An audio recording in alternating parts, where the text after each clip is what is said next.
Morgan, his trigger movement was very early. He looked to run down the track, and there was an appeal, not really with conviction, more in optimism, but the umpire upheld that, and he has given it. Let's see, they've asked Morgan immediately going up for the review, and we wait to see. From the naked eye, it seems as if we wait on Ultra Edge, and I think there is nothing, so he was quite right. So umpire Joel Wilson not getting that one right, and Visham, he's going to have to change his decision to not out. Well, it was miles away from the bat there, Vinod. Visham is telling me that Morgan is in Barbados, and that ball passed in Port of Spain. Well, it's 10 for 3 at the moment. This is the 4th over of the first Betway T20 International between the West Indies, the champions of 2012 and 2012, yes, and 2016, and they'll be looking to rebuild. There's a World Cup coming up this year that starts in October. The West Indies has the ignominy of going through a playoff to get into that World Cup. Reminds me of 2019 when they had to do a similar thing. And I see Petrina is nodding at me. She seems to really know her cricket. Here is Holder. He runs away from us again. He's up to the wicket ball. That's a beautiful delivery again. And Morgan is having a nightmarish time there, Visham. Well, the Englishmen having no answer to this opening rampage here by both Jason Holder and Sheldon Cottrell. Vinod, it's good to see international cricket back at Kensington Oval after this long. Yeah, well, we just spoke about Mia Motley returning to power. Well, actually, this is the first match, international cricket match in Barbados since they've turned the Republic, which was back in November 2021. And this man will want his country to celebrate. Hold the balls and beats him outside the off stump again. What's going on there? Well, there's something just short of a good length on this wicket. The ball seems to be rising there, Vinod. Well, he's a tall chap. He's over 6 feet. In fact, he's 6'7", and that's no mean feat to reach up there. You know, the rain will normally hit him before it hits you, Visham. And so he's going to turn at the non-strike, the media center end. And that here is Holder. He leans forward and runs away again. Up to the umpire or bowls. Outside the off stump, Morgan allows this to go by. Holder has been absolutely brilliant at the end of 4 overs. The score is 10 for 3. We just want to say a big thank you to our sponsors for this live coverage. And our sponsors are, of course, Tiger Tanks, Trinidad Unlimited, and also the good folks at Innovative Construction and Services Company out of San Fernando. More thoughts from Visham Lalman. Yes, well, as I mentioned prior, the Englishman seems to have no answer to these bowlers here. What a start by the West Indies. Holder 2 for 4 in 2 overs. And we'll wait to see who's going to come in. If Sheldon Cottrell is going to continue from the next end. Yes, he is. Yes, he's continuing. Here goes Cottrell, passes the umpire or bowls. It's a short, pulled away, down behind square. It's going to go into the boundary for 4. Quick bat speed on that occasion, and that is what helped Vince. The score goes on now to 14 for 3. Well, the first bad delivery you can see from the West Indies bowlers. Sheldon Cottrell straying down the leg side, short of a length, and it sat up, and Vince put it away nicely. It was a short delivery. It rushed onto him, though. You can see Vince getting that delivery coming onto him quicker than he thought. But his bat speed is what saved him on that occasion. Cottrell in again, outside the off stump, cut away, runs here for England. That is going to go into the boundary for 4. So Cottrell spraying in this over. Vince is too happy to play those shots. He now has 8 from 8 deliveries, and the score is at the moment England at 18 for 3 in the 5th. Well, has he used out all of his energy there, Vinod? Sheldon Cottrell, that is. Well, he seems to be pleading the 5th. Here was Cottrell bowling. It was short and wide outside the off stump. The previous delivery was again short, and I can't see. He's a soldier. After 2 overs, he's still very fit. He's now warming up, Visham. Yes. Cottrell leans forward, a massive structure, and runs in now, bowls outside the off stump, driven by Vince. Straight to cover. Darren Bravo, there is no run. Yes, well, there's where Cottrell would want to be, just on about that 4th stump line, testing Vince outside the off stump. And you mentioned bat speed there, Vinod. You know, all of these English players have a very quick bat speed. I'd like to speak about Liam Livingston. Not seeing him in the 11 here today for the Englishmen. Cottrell leans forward and runs in again. Passes the umpire balls. This time, this delivery, it was short. It did not get up. And Vince was through the shot. The ball passed him. He played all over it and into the gloves of the wicket keeper. So the fans coming in here at Kensington Oval, and we wait to see, you know, they're probably rushing along Baxter's Road to get into the Kensington Oval now because of the fact that the West Indies are on top. This is short again. Hook height away. Could it go all the way for 6? Yes, it does. Again, a short delivery, and Cottrell is not learning. He has now gone for 14 runs in this over. It's 24 for 3 in the 5th. I think Vince has decided enough is enough. Yes, Cottrell has been very inconsistent in this over. He's too wide outside the off stump, and he's down the leg side on this occasion. A top edge there from James Vince. Not in control of it, though, but 6 nonetheless. West Indies, just to remind you, they won the toss and decided to send England in, and before the fans could have found their seat, England had lost 3 wickets. Pollard is having a discussion with him now, his captain, and just to remind you that the West Indies, their record at this ground against England, the West Indies, they've won 2 matches out of the 3, and they'll be looking to you know, improve on that even more. You look at into the stands and you can see the fans there, and it's so good to see the fans. The English fans are here as well. They're drinking beer, Banks beer. Yes, they would really relish this opportunity. Of course, so long we haven't had fans in the stands here in the Caribbean. Cottrell bowls outside the awesome shot. He's on court. Darren Bravo, a magnificent catch. It was struck hard at him. It was high. And Bravo is not a tall man. He's not one you will send to pick a mango. He was able to pull that down. And James Vince, well, I tell you, this is not a highlights package. This is a live game. 24 for 4. Oh, James Vince goes for 14. Yes, the West Indians continuing to impress here in this game early on. And that was a short delivery. You would have expected James Vince to put that one away. But in the end, finding Darren Bravo there at cover and accepting a good catch. Yes, a wonderful catch there indeed. And Darren Bravo, I'm so happy to see Darren Bravo in this setup. Every time Darren Bravo plays for the Trinbago Knight Riders, more often than not, I shouldn't say every time, but more often than not, he comes up trumps. Darren Bravo should have been a fixture on the T20 West Indies team. What we saw happen in the World Cup was the West Indies, they were either missing or hitting. They needed that proper batsman to turn the strike over, you know, to get the strike rolling. And Bravo was the one missing. Also, he could also turn it on. We've seen that before. Some of the biggest sixes at the Queen's Park Oval he has struck. Oh, that's a beautiful delivery by Jason Holder. Just taking the pace off it, a slower delivery. And for the 1,000,001th time, Morgan is beaten outside the off stump. Yes, just playing with the mind of Owen Morgan there, sorry.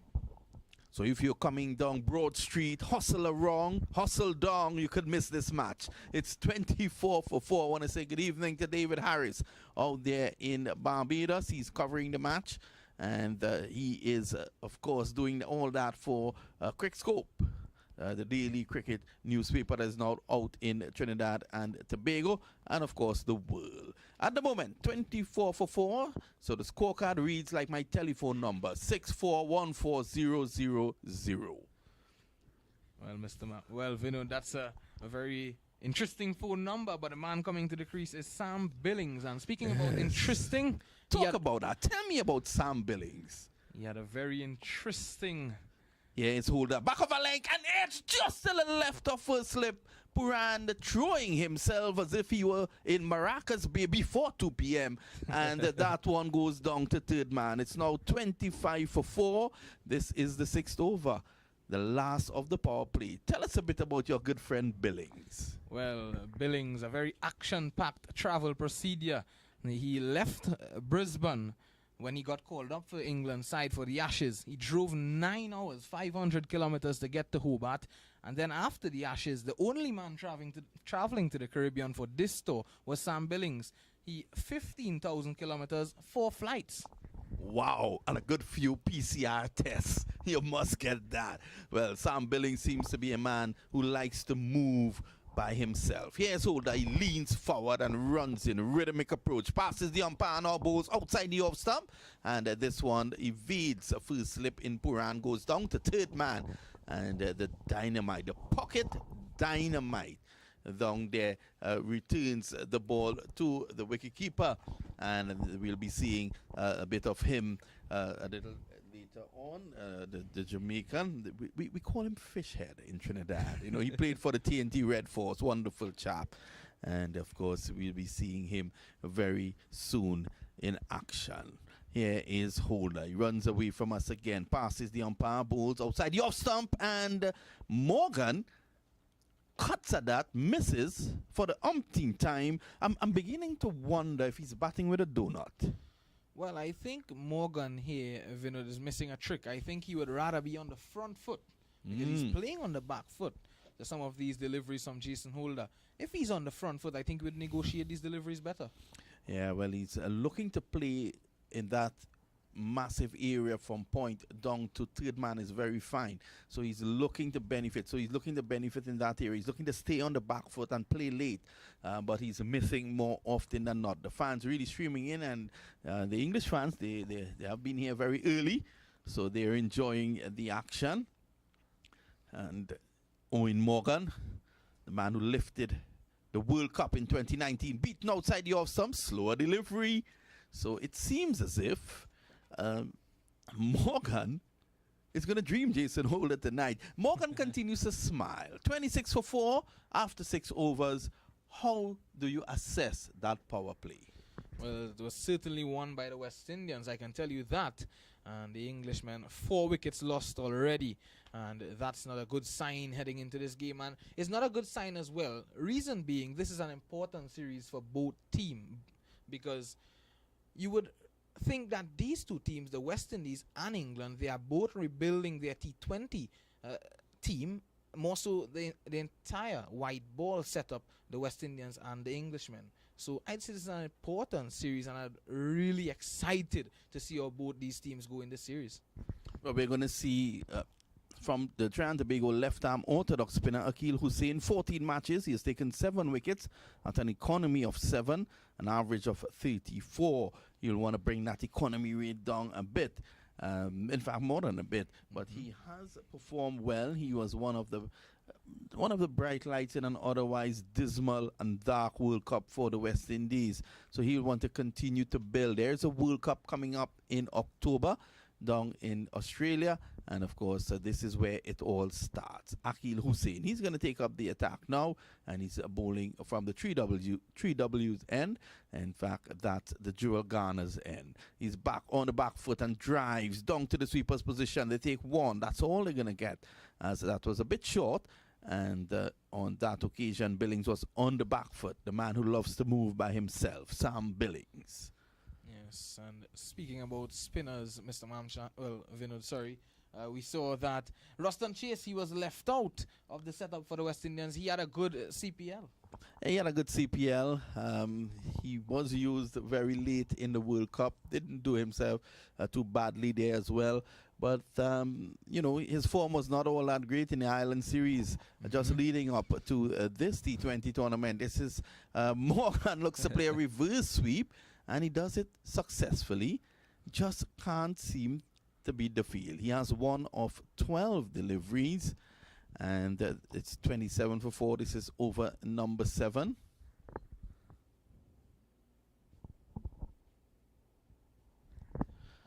Here's Hussain. He comes in again and bowls, and this is driven through the onside. Lovely stop by the big man Pollard.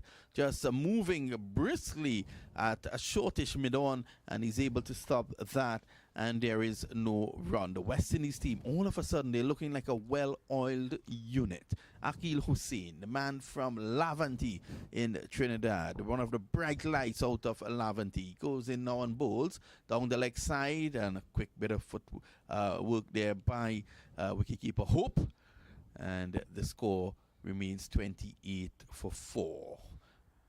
Some glue on the back foot of Owen Morgan there, not getting it up. So, but Hope, good execution there. Morgan is a dangerous customer, and he's an experienced man, of course, the captain of this team. He'll want to see through this difficult period, and he has the ability to go big. This time he's on the back foot, places just to the right of Pollard down to lawn. There is one more. The score goes on now to 29 for 4. This is over number 7. A good toss for Kyron Pollard to win. An excellent toss for him to win. And speaking about Owen Morgan, normally he'd have the luxury to take the game on when he comes in, but a different role here for him. And I'll be interested to see how he fancies 2 of 14 deliveries. Very uncommon of Owen Morgan. Hussain is now around the wicket to the right-handed Billings. He pushes forward. There is no run. So Morgan would have fond memories of this ground. England won their only World T20 title and their first world title at Kensington Oval when they defeated Australia back in 2010. And they always tend to perform well in it. And he's out stump! A beautiful delivery there by Akil Hussain. He gave that one some air, and Billings saw it, and he was on his way looking to come down the track. We all know Billings loves to travel, and he was traveling down the track. That one looped past him. Look at it, inviting, and then on pitching it spun away from him, and Hope took the bails off, and that was as close to being a run out. He was so far out of his crease. The 5th wicket has fallen. It's now 29 for the loss of 5. But he continues his travel, Sam Billings, this time to the dugout. But an excellent delivery from Akil Hussain, playing with the mind of Sam Billings there. He saw him coming down. He pulled back his length a bit, and he was nowhere to the pitch of that, Sam Billings. An excellent stumping there by Shai Hope. Yeah, Hope has been sharp today. In fact, the entire West Indies team, they have been very, very sharp today. And you're seeing that 29 for 5 England. Is this revenge from the World Cup when the West Indies were bowled out for 55? England on that occasion winning the toss, sending the West Indies into bat, and they were bowled out for 55. Liam Dawson comes in now. He is so far played 3 innings, 17 runs. 17 runs. But listen to this, a strike rate of 212. And Romario Shepherd, one of the bright young all-rounders coming through, 10 matches. He has taken 6 wickets and an average of 40 and an econ rate of 10.9. It's safe to say that he has a lot of work to do. Hasn't enjoyed his early exchanges. Here he is. Shepherd bowls down the leg side, and that's signaled wide by umpire Wilson. That takes the score to 30 for 5. Yes, Romario Shepherd hasn't had the best of starts to his international white ball career, but he's done well in the CPL. He's done well in the last ODI series against Ireland as well, and it'll be very nice to see him do well here for the West Indies as well. Yeah, well, he's bowling at the moment to Morgan, who has struggled, to say the least. 2 of 14. Here is another wide delivery down the leg side. So Shepherd would not want to release the pressure valve, so to speak. Coach Phil Simmons, who has been really under the gun recently, he's looking on and seeing this. He'll be pleased so far with his team. 31 for 5. This is over number 8, being bowled by Romario Shepherd. Pretty soon we'll see Odean Smith. Yeah, Shepherd, he comes in and bowls. That's a better delivery. Just coming back into Morgan.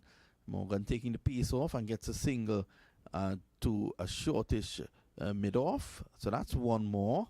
32 for 5, and Morgan comes away from the pressure. Dawson is going to take strike now. Well, Dawson has been in excellent form in the Blast back in England and County Championship as well. He'd want to take that form into this series against the West Indians. And, of course, getting a very good opportunity here in the Caribbean. Well, Karen Pollard has two broad brim hats on at the moment. Now with the COVID rule, the umpire cannot keep your hat. So Pollard has two hats. In fact, he's wearing two hats in this game as a batsman and the captain. This is a good delivery there by Shepherd, just outside the off stump. Pushed back by Dawson, just wanting to feel that letter onto the bat. And the score remains 32 for 5.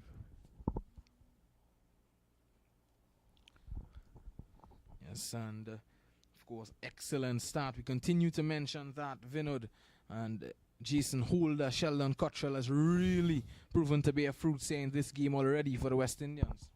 Yeah, is a Shepherd. He comes in now and bowls. It's a short, pushed away down to the sweeper's position, and that's one. Hussain fields. So there's a period of reconstruction that needs to take place here at the moment for England. Then, because at the moment they are running the risk of being bowled out before their allotment of 20 overs. Billings there, the last batsman dismissed, and Hussain taking the wicket. 33 for 5. Here is Morgan on strike. He's on 3. He waits the Shepherd. He's up to the wicket. Bowls pushed away nicely on the offside. The skipper gets 1. Dangerous customer. So they'll want to see the back of him. Keep him under pressure. The Barbadian Chris Jordan is padded up. He'll be coming out soon. He's having a talk there to his batting coach. Probably it's a bit too late for that.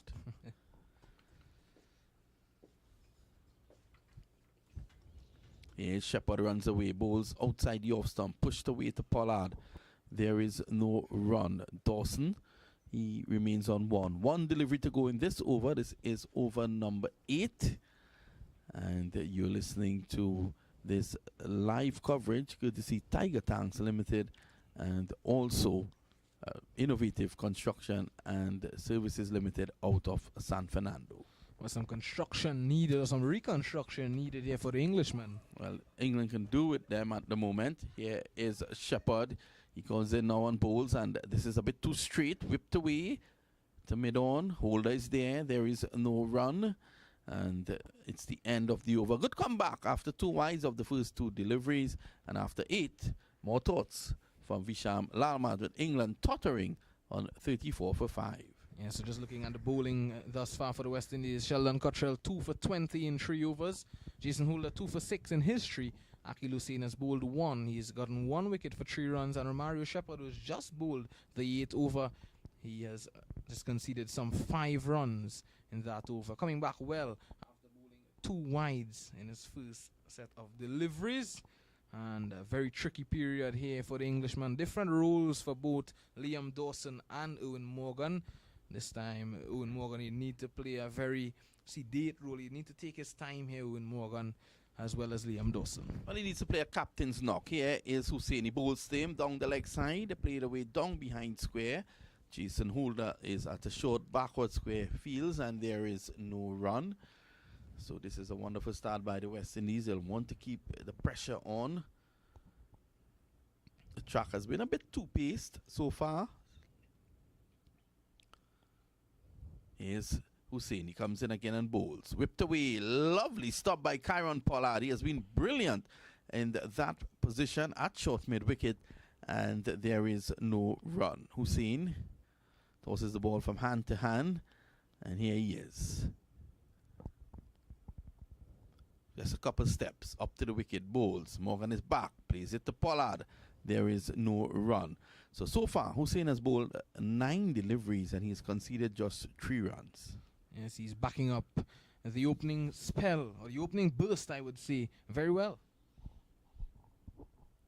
Settling nicely into international cricket. Here's Akil Hussain. He comes in again and bowls. Again, 2 straight. And this is clipped away down to deep backward square for 1. The man down there, Fabian Allen. Something I've noticed about Eoin Morgan, though, he's really restricting his stroke play. He's playing from the crease. He's not moving around to negotiate these bowlers. He's restricting himself a lot. A lot of the fans there, you can see they're bareback, so to speak. They're enjoying the artificial beach that has been set up just to the eastern side of the ground. Hussein is back again, and this one makes some height, beating the outside edge of the bat of Dawson. It's the end of the over, is it? No, one delivery to go. Yes, the fans from England, they're enjoying the artificial beach that has been constructed in the Pakistan area to the east of the ground. Here is Hussein. He comes in again and bowls, and this is pushed away straight to Pollard. There is no run. It's the end of the over, the end of 9. More thoughts from Visham Lalman with England tottering on 35 for 5. With a start like this, 35 for 5, already picking up 5 wickets in 9 overs, the West Indians, they won't want to sit back and relax here now. They would want to keep the pressure on the Englishmen and really prize forward and get these last 5 wickets soon. They want to close this game off very early. Of course, the English team would not have dreamt of this last night, and they would really be disappointed in the start that they have gotten. And we'd have to wait and see where they can get from here. So both players having a discussion in the middle. Dawson, he's on 1. Morgan is on 5. 35 for 5. And here is the exciting young talent. Odean Smith out of Jamaica plays for Clark Road Cricket Club here in Trinidad and Tobago on the domestic scene. And also, a couple years ago, he played as the foreign player on the T20 Red Force team. So it's safe to say that he loves bacon shark. Here he is now. He's going to bowl to Owen Morgan. He's in bowls, and that delivery rushes on to him. Down to backward point, there is no run. He's one of those bowlers who looks as if he's just trundling to the crease. He bowls off his shoulder, and he bowls at a rapid pace. Yes, the ball really skids on to you when Odean Smith is in the attack. He's a strong man. Yeah, he is. Up to the crease on bowls. And this is Morgan getting underneath this one. He slaps it away down to the sweeper's position. And they're going to go back for 2. It was short. It was angling across him. And it was easy for him to get under that one because it made some height. And Darren Bravo was able to collect. Smart work there from Darren Bravo, though. It seemed as though that he was having some issues with the sunlight there, and in the end, not rushing the ball, allowing it to come to him. Here is Smith. He's in again and bowls back off a link. It rushes into Morgan. I think more welcome to Kensington Oval. He's going to get some serious pace from Smith. He can't be underestimated. He's one of those skiddy type characters. And it's all of a sudden, Visham have covered the entire World Cup. The fortunes of the West Indies team, the last World Cup. I think I'm well placed to say all of a sudden this team is looking a lot more settled. Yes, outside the off some cutaway. That's 4 runs. In fact, Bravo comes in and stops it. So that's just 1. Good bit of acreage he covered. It's the 10th over in progress, 38 for 4. All of a sudden, this selection with a number of new players in the mix. Some would have missed out because of injuries. Some would have missed out because of selection. And all of a sudden, it's looking settled. Yes, well, it's early days, Vinod, and there's still guys like Evan Lewis, and they to return to this West Indian team. But what you want to see is that these guys must fight to return. Here is Smith. Good delivery. Just outside the off stump, down to gully. There is no run. So far, so good. And it's, as you said, it's early doors, but at the end of the day, the bowling attack I'm speaking about is looking pretty settled. And Smith and Shepherd and Holder are the 3 all-rounders, and they bowl well so far. Here's Smith. He turns again from the far end and runs in now on bowls. And this is outside the off-stump. Cut away down to third man. That should be just 1. Hussein is in attendance. And there's a pep in the step of the West Indies team at the end of 10 overs. The score is 39 for 5. We just want to say a big thank you to Tiger Tanks, our sponsor. The moment we've all been waiting for. The first annual Tiger Tanks Under-20 Men's Tournament featuring 15 of the biggest football teams from Trinidad and Tobago. Calling all communities. Get ready to support your young stars as they face off. Coming to a stadium near you.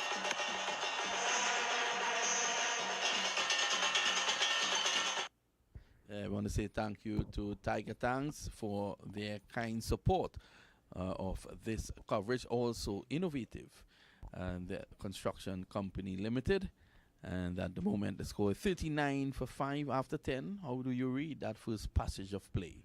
Well, as I said, after the power play was concluded, West Indies won that, and they certainly continue to win these passages of plays in this game, Vinod.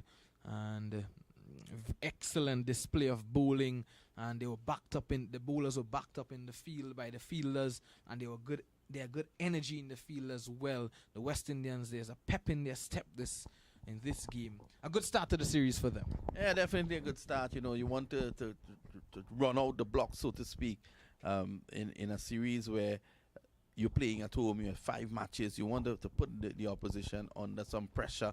Sheldon Cottrell got the first wicket in the very first over, and then it was a chance for the hometown hero, Jason Holder, who got 2 wickets in the second over, and one of that was, of course, Moeen Ali.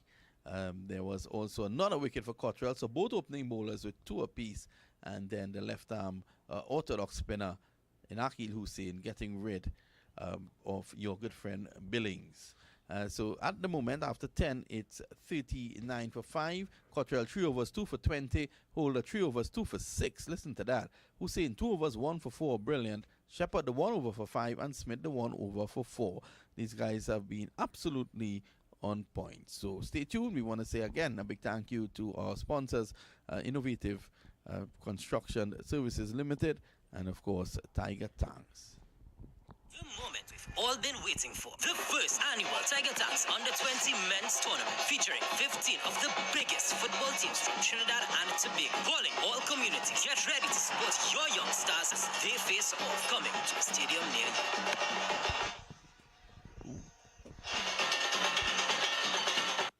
Well, we're back here with the news that England has lost yet another wicket, this time via the run-out route. They are 39 for 6. And it was Akil Hussain, the bowler, delivery just outside the off, some pushing forward. On that occasion was Dawson. Where was he going? Big Kyron Pollard just underarmed to hope, and that was the end of that. What happened there to Dawson?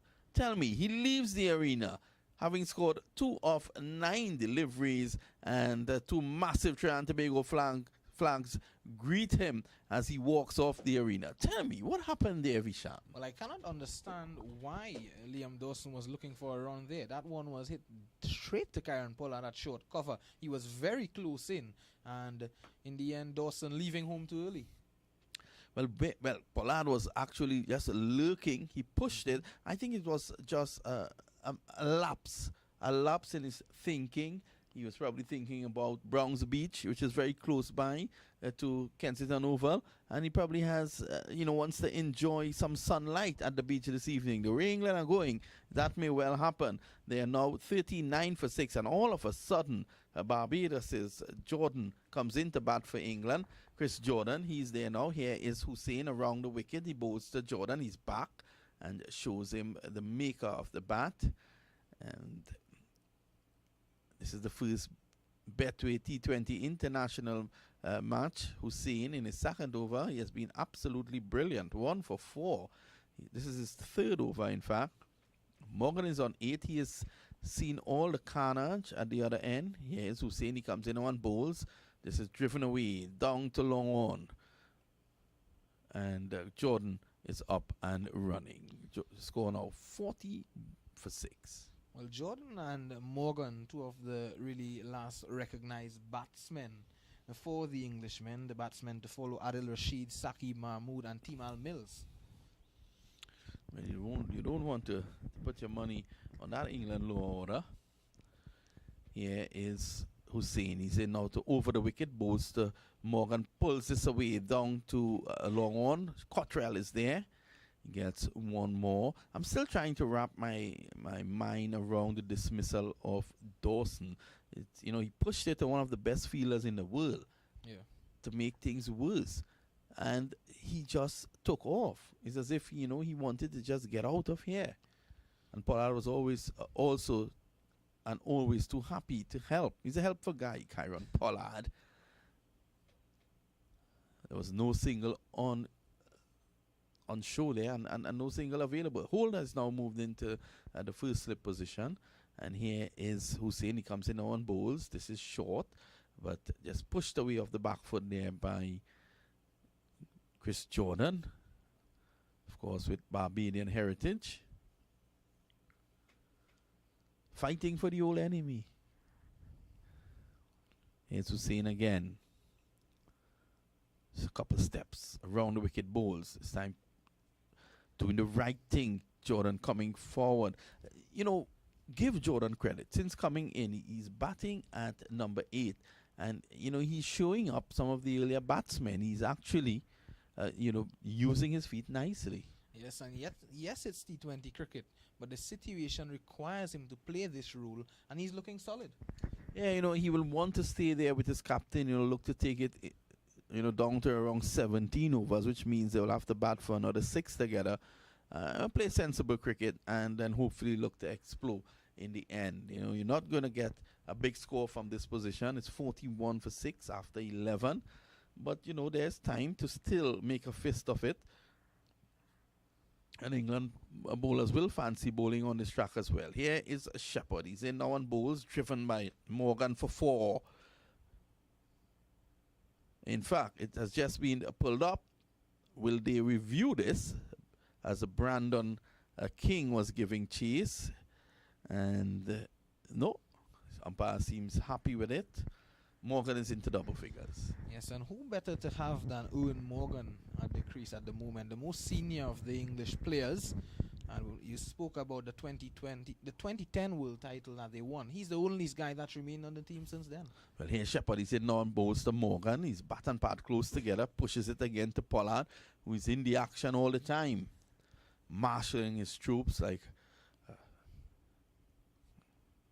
police officer on Independence Square in Port of Spain. It's so good and refreshing, Risham, to see people out at cricket. You know, they're there, they're enjoying themselves. Want to encourage everyone to, you know, get vaccinated and get back to life. Here is Shepherd. He bowls him. He's down the track. He hits it over the top. And does it have the legs? Yes, it does. That is a maximum. 49 for 6. Morgan is not going to take longer again. He's faced 28 deliveries, and knowing that batsmen are falling around him, he's going to play his shots. Yes, I think that he has realized his role here now, Owen Morgan. There's not much time for him in terms of the batsmen that's to follow, as you mentioned. So here's Shepherd again being treated roughly in this over. Morgan drives straight to Kieron Pollard, and he's out. Well, a pitch-stop delivery. Again, he was driving without coming forward. That right foot never came alongside the ball, and he was driving uppishly. Again, Kieron Pollard has been in the thick of things today. He did the first right thing by winning the toss, and he has now taken the catch to send back his opposite number, Owen Morgan. And England, they're in a heap of trouble here at this point in time. They are 49 for 7. Yes, and Romario Shepherd really enjoying that wicket there, Vinod. Owen Morgan, he was playing on the back foot on most of the occasions in this innings. The one of the few times that he got onto the front foot, his bottom hand took precedence, and he gave Kieron Pollard an easy catch at cover. Well, they haven't reached 50 as yet, and they've lost another wicket. They've lost 7 in all. The West Indies are really you know, on top here, and they're enjoying themselves here in Barbados. It's probably a good time to pay some bills.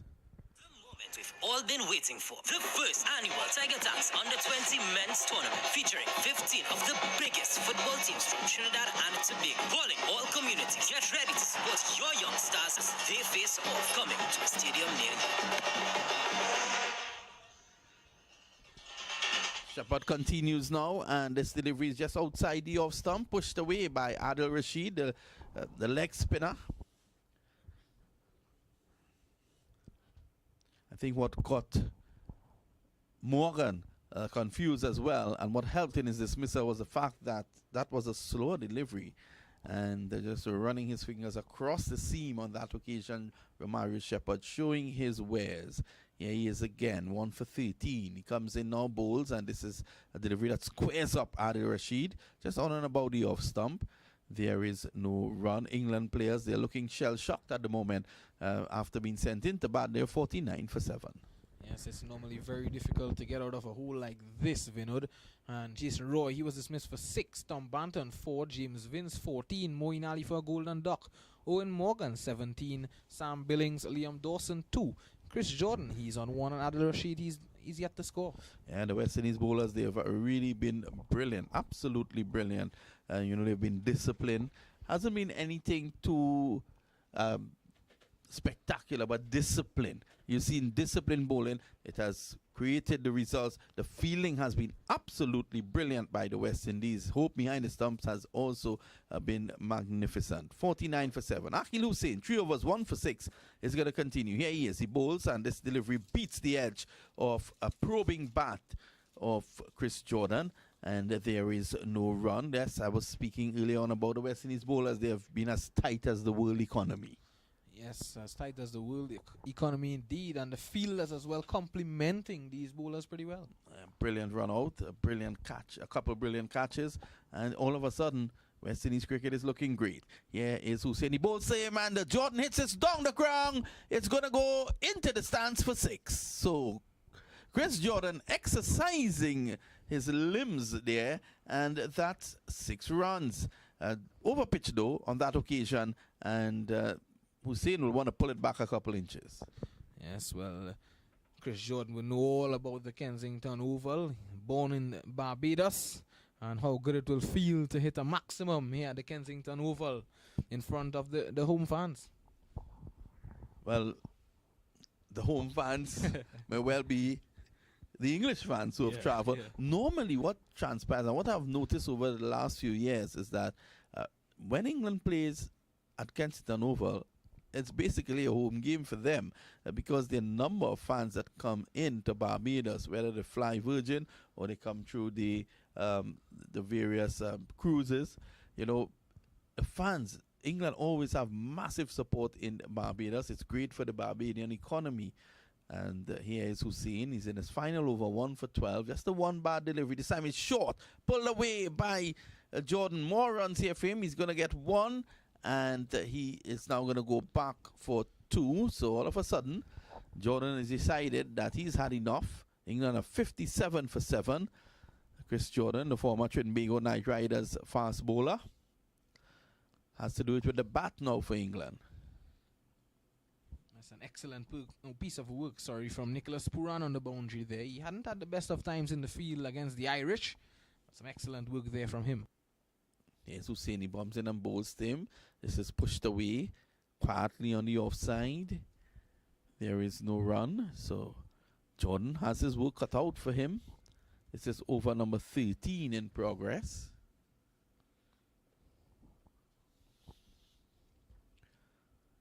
The Queen's Park left arm orthodox spinner. Here he is, and this is short. Jordan is back, punches it stylishly down to backward point, and he's going to come back for 2. So Jordan is looking very accomplished at the moment. And it takes the score along now to 59 for 7. Darren Bravo in attendance down there. Yes, Darren Bravo having some good work to do there, running around to his left. His predominant side, and the West Indians chauffeuring back international cricket to the Kensington Oval since Barbados coming back as a republic. Yeah, so that celebration continues. Pushed away stylishly again in the offside there by Jordan. There is no run. It's the end of over number 13, and at the end of it, the score is England sent into bat by the West Indies. They are 59 for the loss of 7. All been waiting for the first annual Tiger Tanks Under-20 Men's Tournament, featuring 15 of the biggest football teams from Trinidad and Tobago, calling all communities. Get ready to support your young stars as they face off, coming to a stadium near you.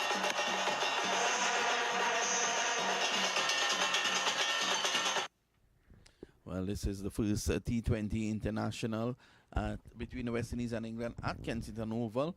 Tomorrow at 4 p.m. is the second, and of course it continues on Wednesday and wraps up the following weekend on Saturday and Sunday. Shepherd, the man who sent back Owen Morgan, is going to continue, and he's going to bowl to Adil Rashid. Rashid has faced 2 deliveries so far. Here is Shepherd. He goes in now, passes the umpire, and this is whipped away down behind square. Rashid gets 1 as Sheldon Cottrell fields.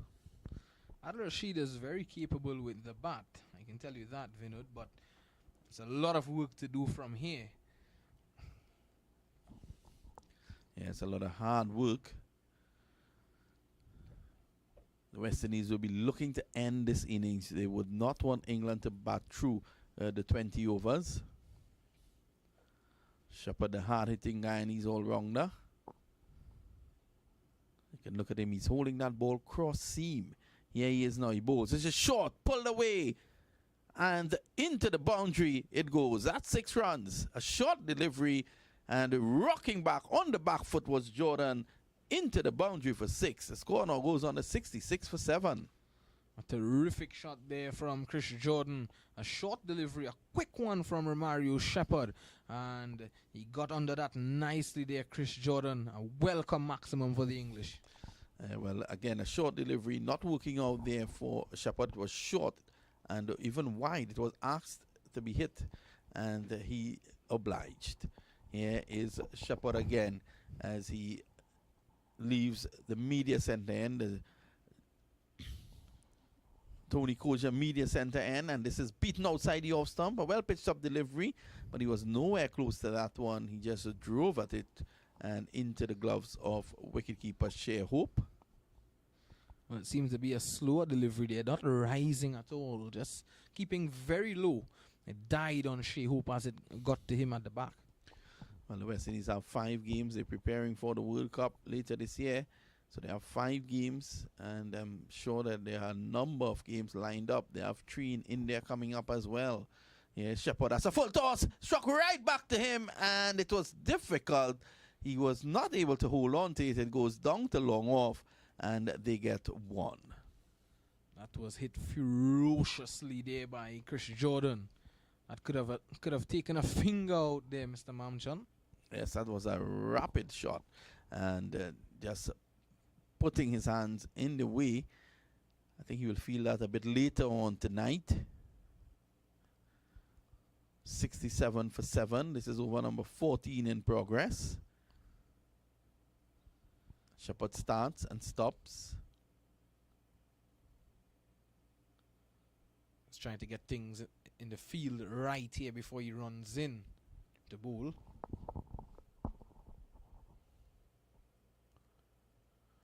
It's a short, rushing on to Rashid, not getting hold of it, down to short mid-wicket, and there is no run. 67 for the loss of 7. You would not expect these tail-enders, more so Rashid, Saqib Mahmood and Timal Mills, to have the quickest of hands. Timal Mills, he would certainly have the quickest of hands with the ball when he has the ball in his hand. Yeah, he did have a good World Cup.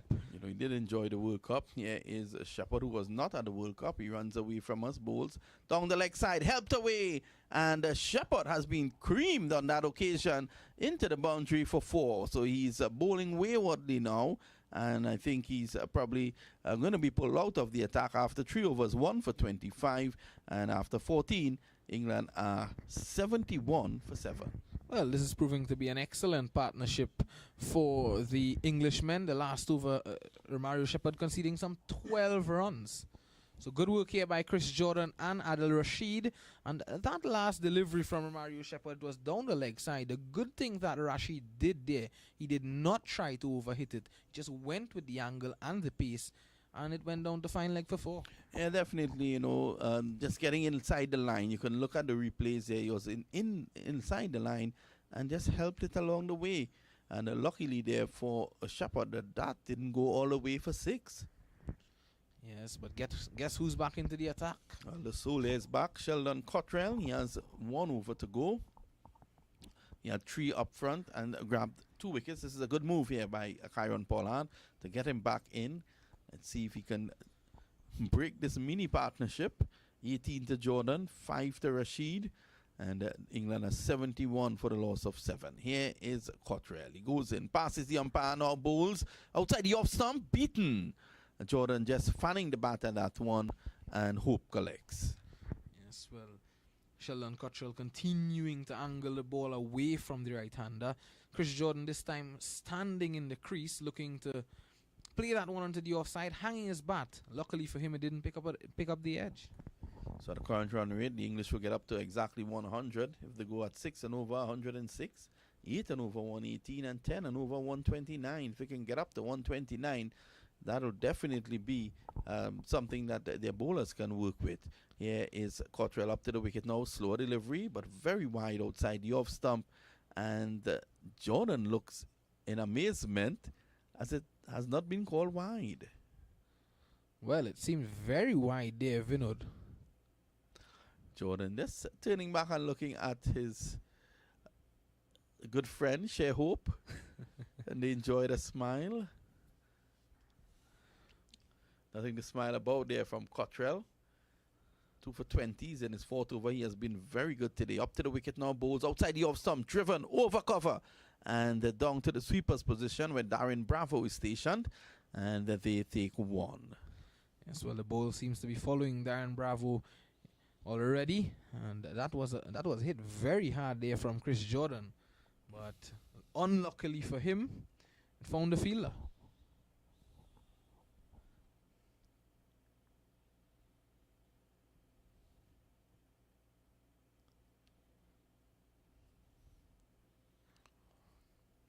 So it's turning out to be a lovely afternoon, and the fans in Barbados, they have turned out for this match. Lovely indeed, a 50% capacity. I think they're nearing that now. Down to third man. That's one more. As Rashid, yes, please that one very late. 73 for 7. This is over number 15 in progress. And the weather gods blessing the Barbadians with good weather amid the weather forecast saying that rain delays were on the cards. Well, the weatherman didn't get it right. And there are some guys who forecast the weather. And I always say one day they will have you on the beach with a storm coming. Driven through the offside, runs here. And the Bravo has some work to do. They should go back for 2, and yes, they do. So Jordan, the unlikely batting hero here for England, he's on 21, and England has 75 for the loss of 7. Well, I remember you saying earlier when you were speaking to Paul Collingwood, that is Chris Jordan, when he was speaking to him, you said that it may be a bit too late. But I think that word with Paul Collingwood may have helped him in this innings. Well, Pollard would not want Jordan out there for any length of time because the West Indies batting has been their bugbear. Here's Cottrell, slow delivery, drive through the offside. This is 6 runs. Magnificent shot straight into the artificial beach, and it knocked a guy over because he was trying to catch that. He was probably seeing about 6 balls coming to him. I thought he saw water, but it was all sand as he landed there, Vinod. So, slow delivery and driving imperiously through the offside on that occasion there was Jordan. Yes, well, Jordan continuing to impress in this innings, rebuilding the innings and adding some substance for the Englishmen. And at least they would have something to bowl at when they have the ball in their hands. Yeah, Jordan himself. He will be coming at the West Indies team. He has moved on to 27 of 19 deliveries. Cottrell, a slow delivery. It was angle across him. He just put that left leg down the track and just cleared the levers. Yes, he did not try to overhit it, and that's been the key for both these players who are in the middle at the moment, Jordan and Adil Rashid. Well, the ball landed just a couple inches from one of the English fans who tried to take the catch. Kieron Pollard is now going to take up the attack. He's going to come in, and on a track like this, he can get the ball to grip, take pace off. I think this is what has to happen here. They need to take pace off and look to allow Rashid and Jordan to make the going. Let them put strength on the ball. Let them put strength to their batting here rather than give them pace. Pollard outside the off stump. By the way, Dunkley short third man, a chance for a run out. That was excellent running there by Jordan. He made the call, and Cottrell just couldn't fire at the sticks. Well, one man I don't want to be running to when I'm running to that end that he is pelting the ball to is Odean Smith. Yep. And that's the man that was throwing that one there, Vinod. And had that hit the stump, he pelts at a really good pace. Well, I'm surprised that Pollard has given him just the 1 over so far, 1 over none for 4. So he may well come back into the attack pretty soon. It's going to be Jordan, who's on 27. He's a top scorer for England today. They're 82 for 7. This is over number 16. And here is Pollard up to the wicket now. Bold stem. Delivery that comes back into the right-hander. And there is no run. Yes, and if you want variety, that's the man you would be looking for. It's Kieron Pollard. He's always going to play with your mind and play with the minds of the batsmen. And the pitch has been playing some tricks. You have seen the slower balls not rising as the batsmen would like. And that's what we are seeing at the moment. Yep. Well, the fans are out in their numbers here. They're supporting their teams. A lot of English supporters out here at Kensington Oval. Here's Pollard up to the wicket, bowls down the leg side, played away through mid-wicket, runs here for him. In fact, just the 1. And the score goes on now to 83 for the loss of 7. Yes, but I think that if they continue in this fashion, the English, they can have something that they would be able to bowl at. And not something that they would be comfortable with, though. But at least they would have some runs on the board. Number of the fans in the stands, they are maskless. Yes. I think they're fighting COVID. They're winning back the battle for the world. Here is Pollard. Just trundles up. Goes past the umpire now, bowls, and that delivery was very, very slow. And all Rashid could have done was to defend that. Yes, and the reaction on his face there can tell you. Of course, he did not expect that there from Kieron Pollard. And I'm sure the Barmy Army as well is present over there in Barbados. Never a cricket match can take place without the Barmy Army. That's an England cricket match without the Barmy Army being present. Here's Pollard. He's in now, bowls, pitched up, flicked away neatly. And that's just 1. So 1 more. 84 for 7. We haven't seen Fabian Allen with the ball. Yes, well, the bowlers have been doing pretty well. I don't think that Fabian Allen is needed at this time. But we may see him replacing Romario Shepherd, or we may see Odean Smith again. Who knows? Here is Pollard. He goes in again and bowls outside the off stump, coming into the right-handed Jordan. No pace on offer. And it's the end of the over. The end of 16, the latest score at Kensington Oval. England batting first on being sent in by the West Indies. They are 84 for 7. The moment we've all been waiting for. The first annual Tiger Tax Under 20 Men's Tournament featuring 15 of the biggest football teams from Trinidad and Tobago. Calling all communities. Get ready to support your young stars as they face off, coming to a stadium near you.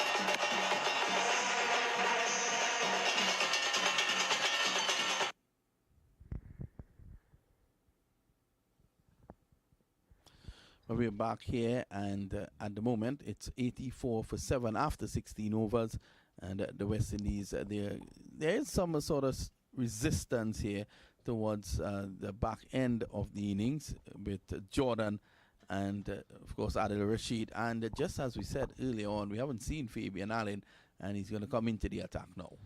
Yes, well, I spoke about him replacing Romario Shepherd, and here he is. He's taken 20 wickets in T20 internationals. The first delivery short outside the off stump. Cut away for 1 by Rashid. Jordan on 28 comes into strike. Rashid has 9. 9 very valuable runs here scored by Adil Rashid in this partnership. If these two continues the way they are, England could well get up to 120, which could pose some problems on this track. Yes, and the partnership at this time on 36 of 29 deliveries. Back in deep into his crease this time, Jordan plays it to short mid-wicket. There is no run. Fabian Allen with his first over. Here he is, around the wicket. He's into Jordan. Jordan is striking this one high, hard, and he's out caught. Running away from long off was Sheldon Cottrell. He ran to his left and he was able to take the catch. So Fabian Allen is on the wickets column as well. And England are 85 for the loss of 8. Well, Fabian Allen didn't want to be left out. And coming in and getting a wicket immediately here. A vital wicket, breaking that key partnership for England. One that ended on 36. Chris Jordan has to walk back for 28. 23 deliveries caught by Cottrell of the bowling of Allen. And he would have done a job for England. If you take that 28 out of 85, you realize that all you'll get is 47. So it's a wicket for England as we continue this coverage here from Kensington Oval in Barbados. Yes, so a good breakthrough there for the West Indians, and Fabian Allen coming in and picking up that key wicket. Chris Jordan, a very handy hand for the English, comes to an end. Quite interested to see what score they can get here. Yeah, well, at this point in time, I think what they'll try to do is at least get up to 100. And the score is now 86 for 8.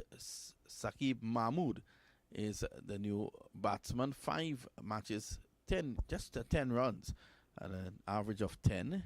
So which means he has been dismissed just once. He drives outside the off stump, beaten. The bails comes off in a flash. As Hope has been brilliant behind the stumps. Only 2 runs conceded by Fabian Allen and picking up that 1 wicket. So pulling things back nicely, the West Indians. They'll want to end this innings here soon.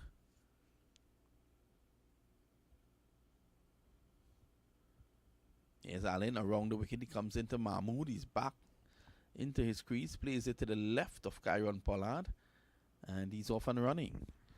Yes, well, I think the most the English would ask of these 2 batsmen here now, would be to bat out the 20 overs. They won't want to be bowled out. And coming into the first game of this series. Let's quickly run through the scorecard. Roy 6, Banton 4, Vince 14, Moin Ali without scoring 17 to Morgan, Billings 2, Dawson 2, Jordan 28, Rashid is 10 not out, and with him is Saqib Mahmood, who is on 1, 3 extras thus far, and the score 87 for the loss of 8 in over number 17. In fact, it's the end of over number 17. Could you predict the final score here, Visham? As Pollard continues, he runs in now. Bowls to Mahmood outside the off stump. He's forward, plays it down to backward point. No run. Well, to predict the final score, if these 2 batsmen are to bat out the innings, I'd say they would get up to maybe 105. I think that'll be, well, from what we are seeing on this surface, it may be a challenging total. Who knows? Well, I think they may get up to 104. Let's wait and see. Here is Pollard. He runs in now, passes the umpire and bowls, and this is driven down to long on. It's going to go wide of long on. Excellent stop on the outfield there, and they're able to go back for 2. Allen picks up. 89 for 8. Pollard none for 5. He's in his second over. He will also want to get a wicket here. So good to see cricket and good to see the crowds back. Yes, I think any bowler coming in now in this situation, their figures would be pretty decent. Just a change in the field. Long leg comes around finer. As here's Pollard, he's into Mahmood. Again, no pace, down to short third man.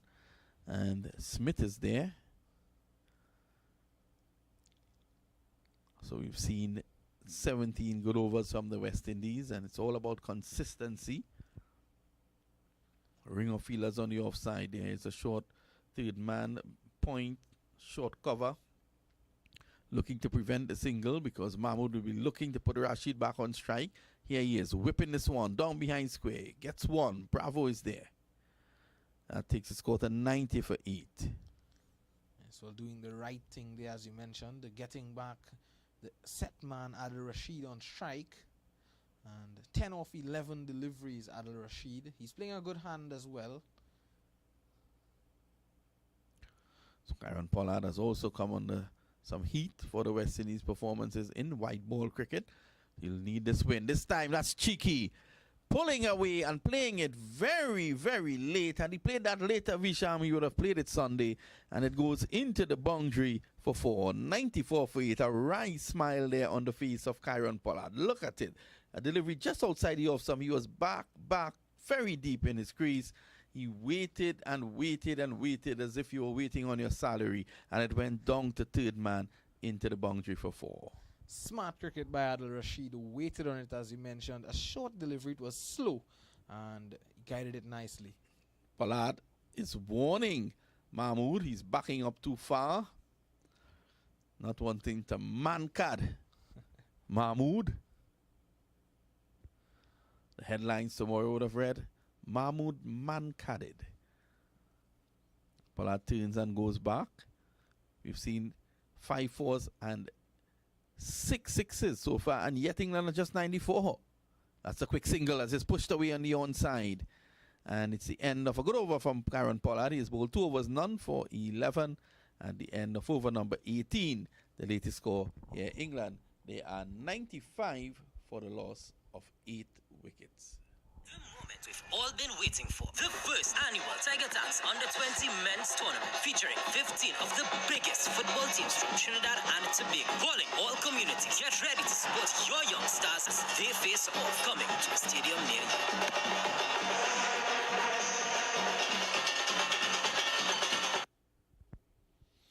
We're back here. Cottrell, he has completed his 4, 2 for 30. Holder 2 for 6 off 3. We're going to see him again. Hussein was brilliant. 4 overs, 1 for 16. Romario Shepherd, 3 overs, 1 for 25. This time here is Allen. Mahmood backs back and pulls it just to the right of, it seems to be Brandon King. No, it's not. It's Jason Holder. They had switched, and the very tall Jason Holder is just in front of the steps of the pavilion as Rashid came back and pulled at it just to Holder's right. He did get a fingertip to it and into the boundary for 4. This is outside the off stump. He drives down to long off, runs here for him, and they're going to go back for 2. They wanted 2. He could be out, run out. In fact, he's just got back in, and it's England 100 for 8. Did you think Visham early on that they would have reached the magical figure of 100? Well, I would have never thought that, but with the way Adil Rashid and the way Chris Jordan went earlier, they certainly added some substance, and Rashid continuing to do that good work for them. 100 for 8, and this could prove to be a challenging total. Well, we will all see. We'll have to wait to see how the West Indies approaches this. Outside the off stump, Mahmood drives, misses completely. So Adil Rashid has now scored 20. Is it a case where the track is also settling down? Well, could be Mr. Mamchan. Yeah, it's a delivery outside the off stump. Again, it's a brilliant bit of fielding. This guy's up there with the best fielders in the world. A delivery pitch, middle and leg, driven straight back to him. He was able to dive to his right, collect, and was in the process of looking to run Mahmood out at it on striker's end. This time it's outside the off stump, and it just eludes the wicketkeeper. They get a single. 101 for 8. Smith moving across smartly. This is the 19th over, so just 1 over to go. I think more than likely we'll see Jason Holder for that final over. Very surprised Smith did not continue his 1 over, of course, just the 4 runs. Pollard 2 overs, none for 11. I think Pollard was all about taking pace off the ball, and this is why the captain came on at that point in time. England 101 for 8. 7 deliveries to go. This time Rashid is down the track. He drives straight down to Darian Bravo, who is sweeping, and they take 1 more. Rashid 21 of 16 deliveries. Mahmood is on 5 of 9. At the end of 19, the latest score at Kensington Oval. England are 102 for 8. More thoughts from Hisham Lalman. What we are witnessing here is an excellent fight back from the English team, and that has been headlined by Adil Rashid's 21 thus far and Chris Jordan's 28. Well, the Banks girls, they're having a good time. They're basking in the sun and in the glory of this West Indies performance so far. Now the bowlers, they've put their hands up. It's about the batsmen coming to the party as well, as they're enjoying themselves in Barbados. I think what you're seeing here at Kensington Oval today is a victory for the world against the dreaded Corona-19. This is a short delivery, a slower delivery, scooped away, down behind square. One for Rashid, he turns, and that's all he's going to take. Yes, he would have wanted to get back to the other end. He would have wanted to be on strike. He'd want to be on strike for all of these deliveries. Don't want to waste any of these deliveries here in the final over. Unfortunately for him, he could not have gotten back. Holder 2 for 7. He's in his final over. He'll want to end pretty here. The local hero in Barbados. He's well liked. The former West Indies captain. He leans forward, a lanky figure, and runs away from us. Now he's up to the wicket and bowls to Mahmood. Again, another slow delivery. Mahmood plays all over it, and it goes through to the wicketkeeper. Yes, and that being a slower delivery. And what we've continued to see on this wicket is these short, slower deliveries not carrying to the wicket's keeper. And the English have really been in some problems when they have been served up those deliveries. Holder again. He approaches the umpire now. He goes past him, bowls, and this is short. In the air. Could it land in the hands of the fielder? He's settling underneath that one. The West Indies have been impeccable today. Fabian Allen takes the catch. It's 103 now for the loss of 9. And Jason Holder in his 4th over, 3 for 7. Yes, and you've called it, Vino. These slower deliveries proving to be very beneficial for the West Indians at the back end. Another slower delivery here by Jason Holder. This time Mahmood could not get his bat onto it that well. He did not connect well, finding Fabian Allen, and he has to depart. Well, he goes for 5 off 11, but he did a job. Yeah. When he came in, the score was 86. So he was able to stay there and get the score past 100. Now, Timal Mills is in there at the moment. He comes in at number 11. Rashid is on 22 of 17 at the other end. And let's see how he's going to face up. In fact, it's going to be Rashid because they would have crossed. Holder has been absolutely brilliant today. 3 for 7. Yeah, he is. He runs away from us again. Up to the wicket and bowls. And he's bowling! Going too far across. And Adil Rashid has been castled by Jason Holder. Jason Holder, take a bow. 4 for 7. He's celebrating the fact that Barbados is now a republic. And as you said earlier on, the first match since Barbados has become a republic, the first international cricket match, looking good for the West Indies. It's 103 all out of 19.4 overs. Trying to be too cute on that occasion, there was Rashid. He went way across his off stump, and Holder was on target. You miss, I hit. England all out for 103. Yes, what an amazing effort here by the West Indians at the Kensington Oval. And this is the first game of the 5-match series against England. An excellent performance. They would be happy with that. And prior to this game, Coach Phil Simmons said that his side has a lot to work on. And they have certainly looked the side that has worked on it in this game. Yeah, definitely. The bowlers, they have done brilliantly. Now it's up to the batsmen. 103 all out England. The star of the show, Jason Holder. 4 for 7 in 3.5 overs. Absolutely brilliant. And for England, a top score of 28 coming from Chris Jordan, Adil Rashid 22. They were the two main scorers. Sajid Mahmood got 5 and Timal Mills not out in the end. He didn't face the delivery. At the top, Jason Roy 6, Banton 4, Vince 14, Ali without scoring, Morgan 17, the captain of 29 deliveries, Billings 2, Dawson 2, and as I said before, Jordan and Rashid, the major scorers. 3 extras in 19.4 overs. England 103 all out after being asked to bat by the West Indies. Yes, the West Indians would want to take this energy into their batting come the second innings, and they would fancy themselves.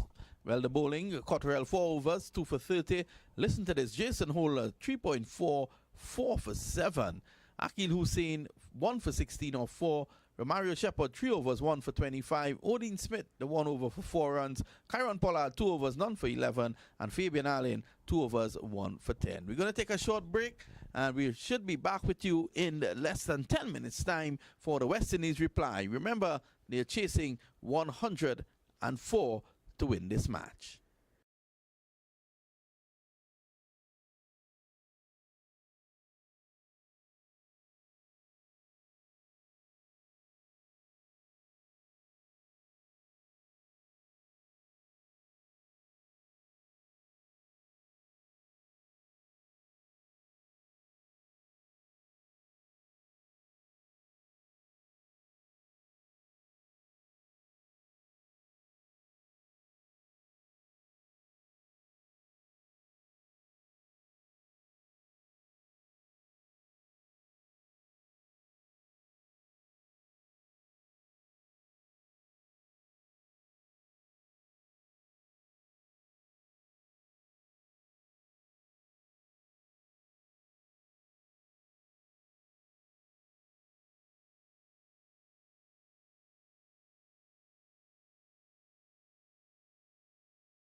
Well, we're back here at Kensington Oval, and the West Indies, remember their target is 104. Brandon King and Shea Hope opening the batting, and the target, as I said before, 104. Here's Mahmood into King. It's played away for 4. A delivery angle down the leg side. All King had to do was get inside the line and helped it with the pace of Mahmood into the boundary for 4. And the West Indies are off and running, Visham. Yes, a good start for them. A lightning start, I would say. 4 of the second ball. A good start. Brandon King working that one nicely down the leg side. Mahmood, a bad delivery. So there's no room for error when you're chasing just 104. Here is Sajid Mahmood again. He runs away from us up to the umpire now. Bowls. Delivery played uppishly back past him. There's a chance for a run out as Shea Hope was backing up too much, but he was able to get back in. So it's all happening out there. The West Indies 4 without loss in the first over. But this is what is required here from the Englishmen. Good intensity early on. They would want early wickets. And some good work in the field there at mid-off. Owen Morgan coming in at the stumps there to collect that. And he could have easily executed a run out. But good awareness by the non-striker. King taps at the crease and waits. He'll want a good start here. Here is Sajid Mahmood. He comes in and bowls. This is short, pacey, and he misses it as he tried to get underneath that one to play it uppishly towards backward point, and he was beaten for pace. Well, this is what you're going to get from Saqib Mahmood and Timal Mills. You're going to get raw pace, and that's what the Englishmen would like. But what they would want as well early on is accuracy. Well, pace on this track, I don't know how that will go down. We saw the success of the West Indies team was pace off. Yeah. Let's see. Here is Mahmood again. He leans forward and he runs in. He's up to the wicket now and bowls, and this one comes back into King. He mistimes that, and it allows him a single. So the score goes on now to 5 without loss. Yes, but the West Indians, they would know that they have a small total, and we know all about how small totals gives these batters trouble. And they won't want to sit back and let the pressure get to them. Yes, it's a small total, but you want at the same time to take on the bowlers when you have the opportunity. Hope is into strike now. His 14th innings, 270 runs at an average of 21 and a strike rate of 130, which is not bad at all. So from the 3Ws stand is Sajid Mahmood. He leans forward and runs in. Up to the wicket now. He bowls, and this is a well-pitched up delivery. Pushed away just towards mid-off, and a single push and run, so to speak. He was on the move, and that goes for 1, sorry. So at the moment, the West Indies, there are 5 without loss. This is the first over. Yes, and what we are seeing here as well, there's something we have not seen from these West Indian players, something that fans and everyone around the Caribbean cricket have been calling for, and that is intentions to take quick singles. Yeah, it's not all about boundaries. They need to rotate the strike in between. So at the end of the first over, 6 without loss. Not a bad start. Here is Chris Jordan. He's in and bowls, and this is pulled away by Hope. It's going to go close to the boundary. Will it get there? Yes, it does. A short delivery. He was back. He swiveled and was able to pull it just towards a wide-ish mid-on, down to the boundary for 4. And both batsmen now are on 5. Yes, so good start here by both Brandon King and Shea Hope. And Brandon King is someone who's going to take on the bowling. Shea Hope is someone who's going to rotate the strike, and he's a more classy player this time, pulling that one nicely. So it's 10 without loss. The West Indies already into double figures. Here is Chris Jordan. He runs in now and bowls, and Hope is back. Plays it away down to a shortish third man for 1. So it's 11 without loss. And the West Indies openers would not want to give England a looking here at this moment. Yes, and speaking about rotating the strike as well, that would put pressure on the fielders. And that's what you want to do. I'm sure Coach Phil Simmons and the management staff would be happy with what they are seeing at the moment. Yes, it's 8 balls bowled, but they will be happy with what they are seeing.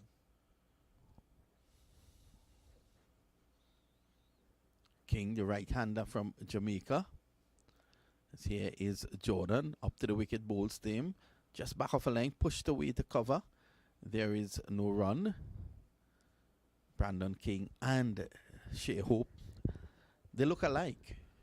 Yes.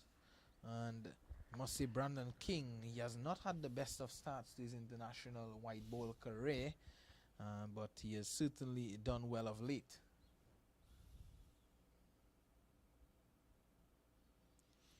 .104, remember, is the target. And here is Jordan again. He's bowling from the media center end, down the leg side, flicked away, down behind square, runs here. And they're just going to get one. So looking very positive here at the moment, both West Indian openers. Yes, string in line there, Chris Jordan. She hope taking advantage of it, not looking to take the heave-ho, so to speak, Mr. Mamchan, just taking his time and nudging it onto the onside for an easy single. Yeah, it's all about, playing each ball on its merit. There's no need to go all hell for leather, with just 104 being the target. Here is Jordan. He's up to the wicket, bowls, and he drives off the back foot. Well fielded there at the point by Jason Roy, and the score remains 12 without loss. As if we look at where that ball pitched halfway down the pitch, and Shea Hope, well, actually, it pitched just short of a good length there, and Shea Hope, he would have expected it to rise a bit more in the end, just keeping a bit low, and he only was able to guide it to backward point. 104. Jordan with just one delivery to finish his first over. Here he is again. He goes up to the wicket, bowls. This is outside the off stump and driven away again on the run. So you can see clearly these two batsmen, they have been issued instructions. Look for the single. Look for the singles at all opportunities, and that is what they are doing. It's now 13 without loss. It's the end of 2. Remember, the target is 104. And you're listening to the first Betway Series T20 International between the West Indies and England at Kensington Oval in Barbados. The moment we've all been waiting for. The first annual Tiger Tax Under 20 Men's Tournament featuring 15 of the biggest football teams from Trinidad and Tobago. Calling all communities. Get ready to support your young stars as they face off, coming to a stadium near you.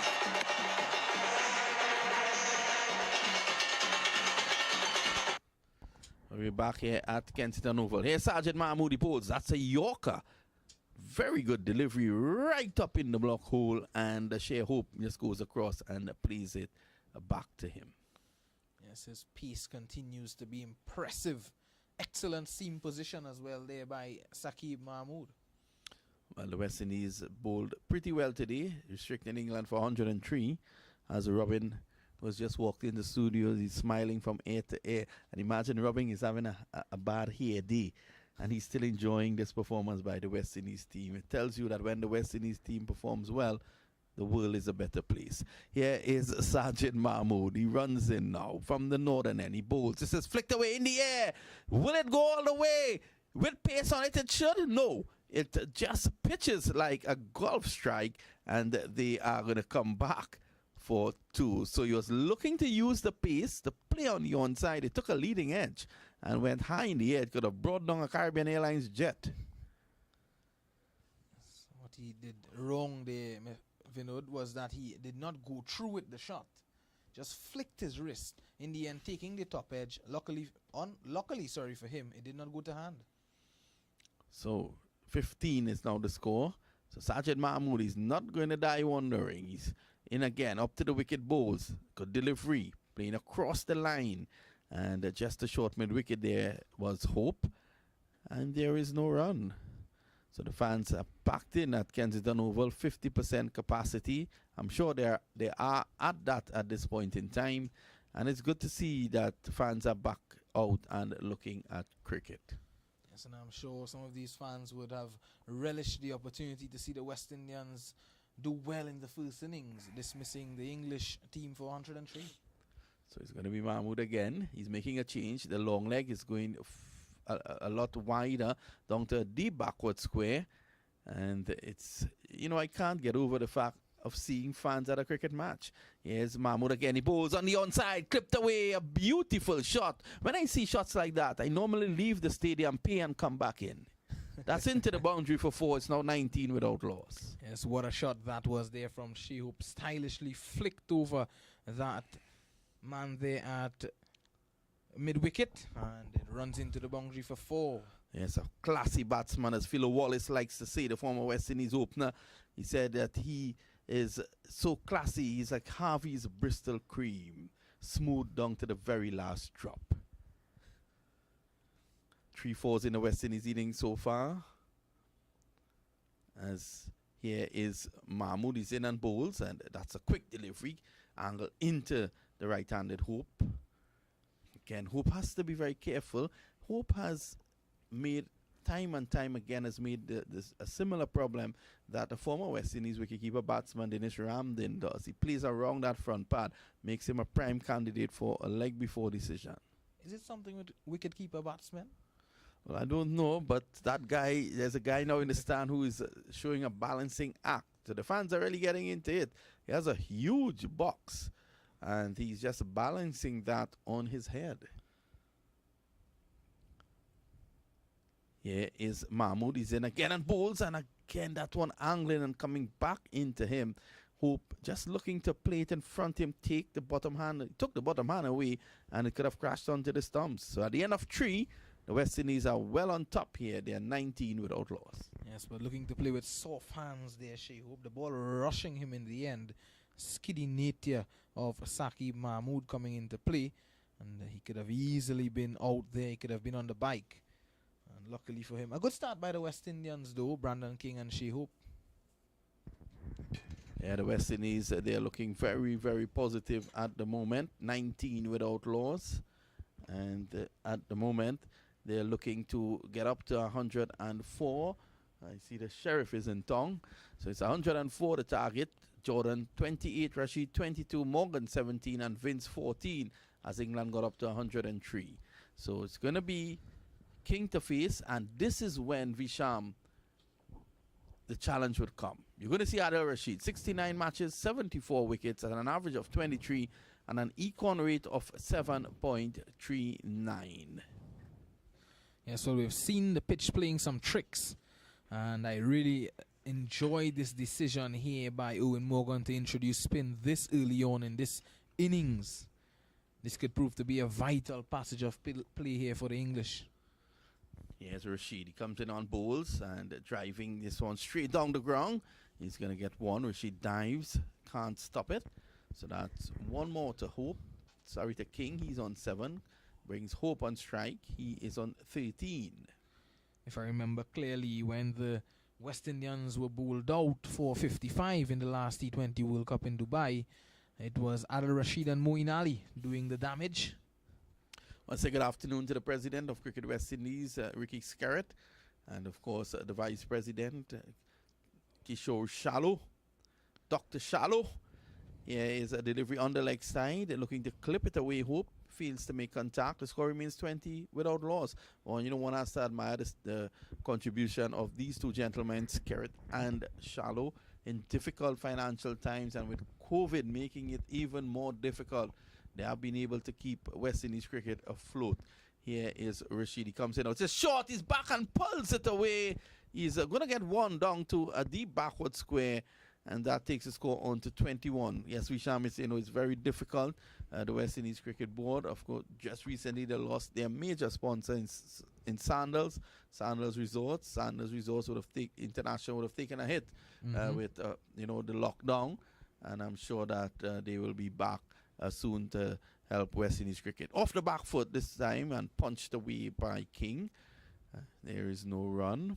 And of course, speaking about commending these two persons, we must commend the English Cricket Board and yes, the West Indies Cricket Board. Of course, these two teams were 2 of the first teams to get cricket back on the way during the COVID-19 pandemic. Yeah, definitely so. And, kudos to the administration of both cricket boards. Here is Rashid. He comes in on bowls him. This time, King goes across the stumps and misses everything. It goes into the boundary for 4 leg byes. So King went outside the off stump, Rashid bowled the regulation leg spinner. King was looking to pull that behind square. There's a huge area behind square that is unoccupied, and he missed it. The wicketkeeper was blindsided and into the boundary for 4. It's just not going England's way at the moment. Here's Rashid, he's in, and this time it's short, pulled away, through mid-wicket, runs here. They take 1, they're looking for 2, and they're going to settle for 1. No need to play any silly strokes or to take unnecessary chances at the end of over number 4.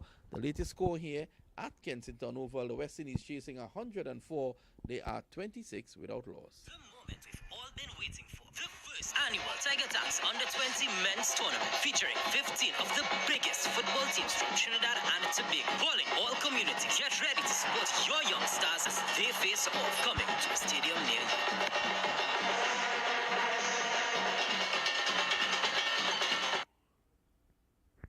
Well, we're back here at Kensington Oval. The West Indies 26 without loss. More from Visham Lalman. Yes, well, it's good to see that the West Indies have not lost a wicket early. 26 without loss in 4 overs. And Sir Garfield Sobers, the living legend, is at the cricket, taking in the action.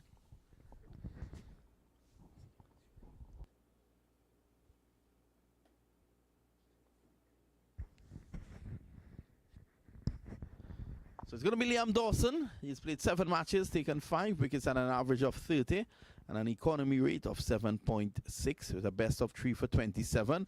He will be looking to get more wickets and improve that average of 30. This is a quick single, and there's an appeal for a run out. Hope reached back. He then looks at King. That was King's call, though. King pushed it on the offside. Jofra Archer is in the England dugout. The Barbadian, Jofra Archer. I'm sure he is back in England, or back home, sorry, on a vacation, and he has found himself in the England dugout. And Phil Salt is there as well. Of course, Phil Salt has spent 6 years in Barbados, in the ages of 9 to 15. Everyone wants to spend time in Barbados. Down the track, driven over the top. Only one, as Mahmood is in attendance down at a wide-ish long off. So the score now goes on now to 27 without loss. Just using his feet beautifully on that occasion there, Hope. Hope is a very attractive batsman. Yes, down to James Vince there at long off. So Salt has spent a lot of time in Barbados? Yes, he spent... Actually, he was in the stands looking at that game in 2010 when England defeated Australia to win their first world title. Did he stay in Barbados because of the salt water? Well, you never know. Everyone wants to be in Barbados, and Phil Salt would have stayed there for quite a while. And at the moment, so good bowling here by Dawson. Just pulling that one back a bit, realizing that Hope and King are very fleet-footed. Here is Dawson, the left-arm orthodox spinner. He bowls the Hope, and that is as straight as you would see a bat. Yeah, showing the maker's name to Liam Dawson. Shea Hope would want to impress his home fans. Here is Dawson. He comes in again. This is short, off the back foot. He punches it down to long off. They take 1. 28 without loss. Yes, and impress his fans. Yes, he'll want to do that. And what conditions there is in Barbados at the moment. A lush green outfield, a good pitch, fans in the stands, and playing at the Kensington Oval. Here's Dawson. He's in again. He goes across the stumps. Brandon King, just as he did to Adil Rashid. And this time it crashes into the pad. Now, Rashid, the leg spinner, will be taking the ball away from the right-hander. Dawson, the left-arm orthodox, will be doing likewise. This is why he thinks it's a safe shot. So it's the end of the over as we continue to take in the action here at Kensington Oval in Barbados. The West Indies are 27 without loss, chasing 104. The moment we've all been waiting for. The first annual Tiger Tanks Under-20 Men's Tournament featuring 15 of the biggest football teams from Trinidad and Tobago. Calling all communities. Get ready to support your young stars as they face off. Coming to a stadium near you.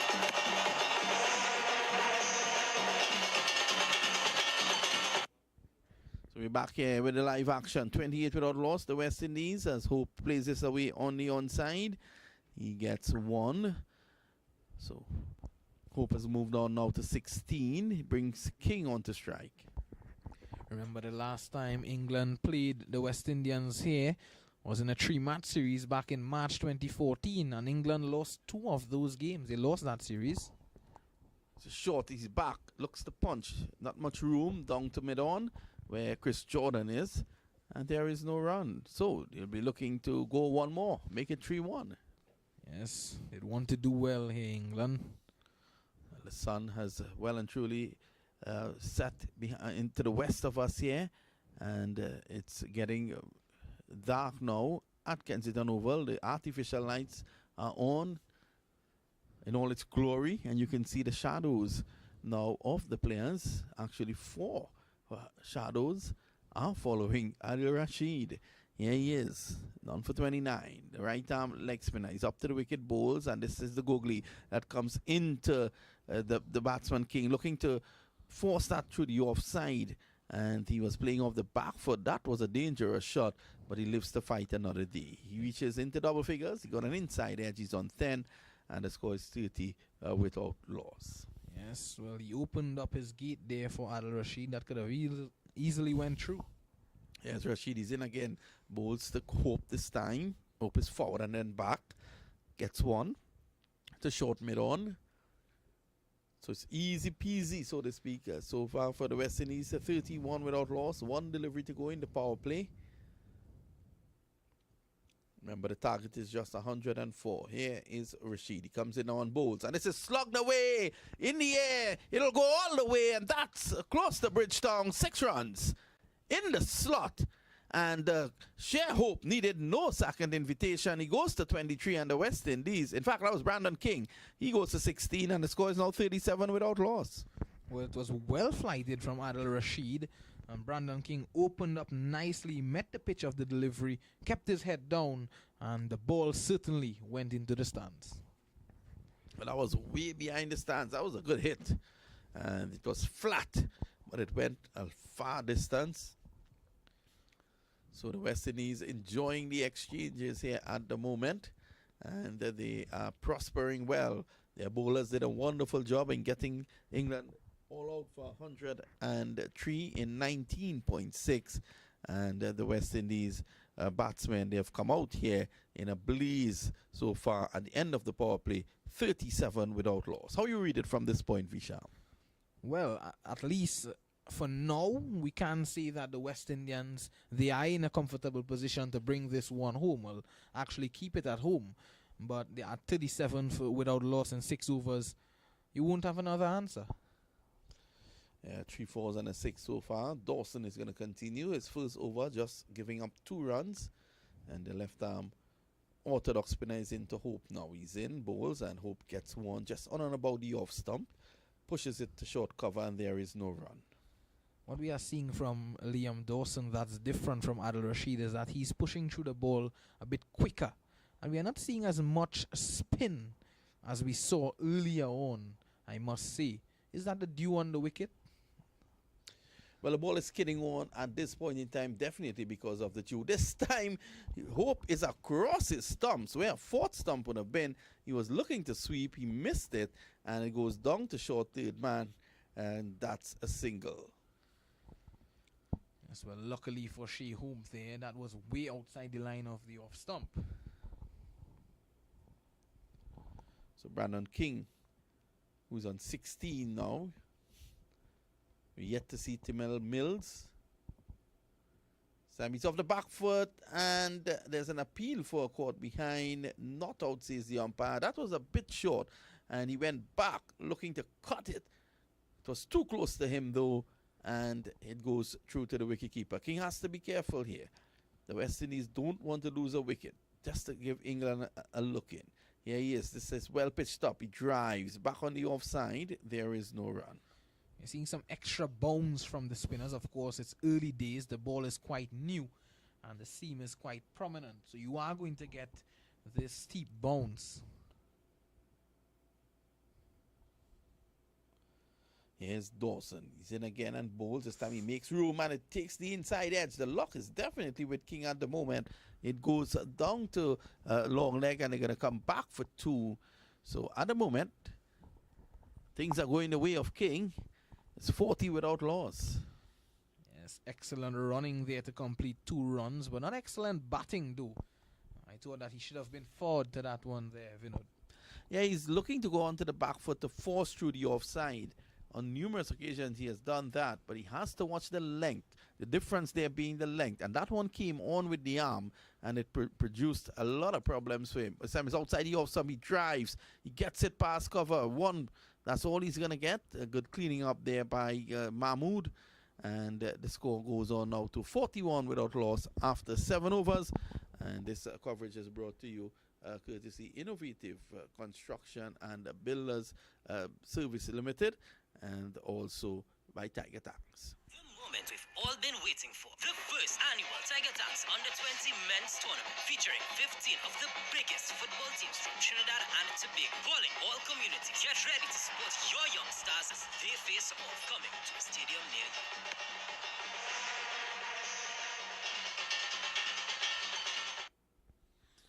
We're back here at Kensington Oval, and you look at the ICC T20 rankings. The West Indies are plumb last in 10th position with 225 points. A victory today would definitely help, and Timal Mills is going to take up the attack. 10 matches, he has taken 10 wickets at an average of 24 and an econ rate of 7.29. Had a good World Cup. I would want to inspire England here. Yes, they are in dire need of some wickets, England, and if they are to do any good in this game, they are to get some wickets. Here's Mills, the left arm seamer. He runs away from us now and bowls down the leg side. This is flicked away through square leg, and that's just 1. Takes the score to 42 now without loss. We saw there West Indies being number 10 on the T20 rankings. They're certainly not playing like a number 10 team here now, Vinod. Well, definitely, I think inconsistency has been their problem, and they'll be looking to get a win here and look to be consistent. This 5-match series is very important to them. Here is Timal Mills. He comes in now and bowls. Beaten. A beautiful delivery. Loud appeal for caught behind.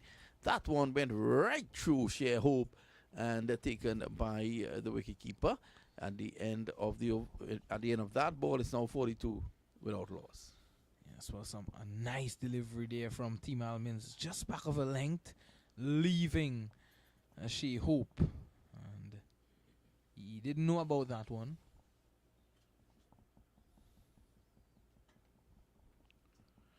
Mills looking to make a difference here at the moment. He's bowling to Hope.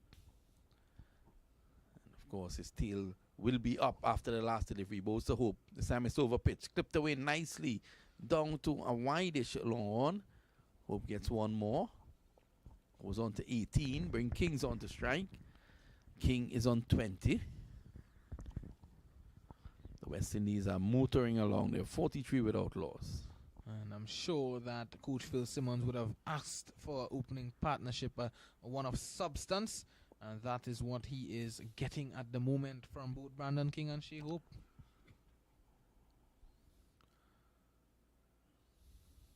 Here's Mills. He's up to the wicket now. Bowls outside the off stump, and looking to back away was King, but he left home too early. Mills saw that and pushed the delivery very wide. Look at it. He backed away and looking to make room. Mills then pitched that one just inside the line. He was very lucky as well, as a mere millimeter or two could have had him in some problems there, Mills. And the ball goes down to point. 43 without loss. Here is Mills again. He's bowling to King. He's up to the wicket now. He bowls to King. King makes room again and pulls this away. It's going to go just over the fielder at long on and into the boundary for 4. So Chris Jordan was 3/4 of the way to the boundary at long on. Brandon King saw that and was able to hit it over his head, and it ran into the boundary for 4. Yes, I thought that should have been stopped there by Chris Jordan. A good effort in the end, though. I thought that his momentum got the better of him there in the end. So that'll give a lot of confidence to King. Goes on now to 24. The West Indies are 47 without loss. Can King put tears in the Queen's men's eyes? Let's see today. Driven square. There's protection on the cover boundary. He gets a single. He goes to 48. It's the end of the over. The end of 8. The West Indies are 48 without loss, chasing 104 for victory. More thoughts from Bisham. Something that has been lacking by the West Indians, and we are seeing a really good improvement in that area for the West Indians, is a good opening partnership in T20 cricket of late. And what we are seeing as well is good rotation of strike. And we have mentioned that prior, but it continues to show here, to be shown by both Brandon King and Shea Hope. Yeah, King and Hope has really shown that both players, they are touch players, but we've seen that they can also look for quick runs. King has shown that he can hit the long ball, but they're touch players, and once you're touch players, you will be able to maneuver the ball and get the singles. Dawson is going to continue. He has bowled well. His 2 overs, just the 5 runs, and the King, he's bowling to King, who's on 25. He's had some anxious moments. The fans are really getting into it here. So he sweeps well. It's going to go down behind square, and that brings him another single. The score 49 without loss. So King, seeing that the fine leg is a bit wide and he's on the fence as well, he's not in the circle, so he had that opportunity just to fend that one down the leg side, lap it so to speak, and he picks up an easy single. 49. Excellent partnership.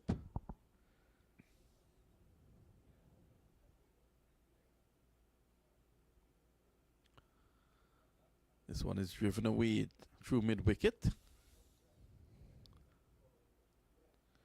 One more. And that's a 50 for the West Indies. Coming up in 8.2 overs. But there's no need to be rapid when you're chasing just 104. Yes, some 54 runs required again. This time he drives down to, again, for the umpteenth times it goes down just to a short fine leg, and that's one more. 51 without loss. So that could have been a very dangerous there for Brandon King. Again, this time playing on the front foot, but it was too full there though, Vinod. This time he's back, and that's a quick single. And this has been the trademark of a wonderful innings here so far from Shea Hope. He pushed that just a short mid-wicket just to the right of the fielder there, and he called. King responded, and they were through in a hurry. 52 without loss. Hope goes on to 20. Brings King on to strike. He's on 27. Remember, the target is 104. Yes, and batting in partnerships is not always about scoring runs. It's good to see them backing up each other. Sammy's back. It takes the edge. Just short of short third man. Again, King is living a charmed life. Dawson has bowled well. None for 9. He's in his 3rd over. I'm very surprised with the odd bounce that the pitch has been offering to these bowlers. I thought that Saqib Mahmood should have been a bit closer in there. He was hovering on the edge of the 30-yard circle. He should have been a bit closer in.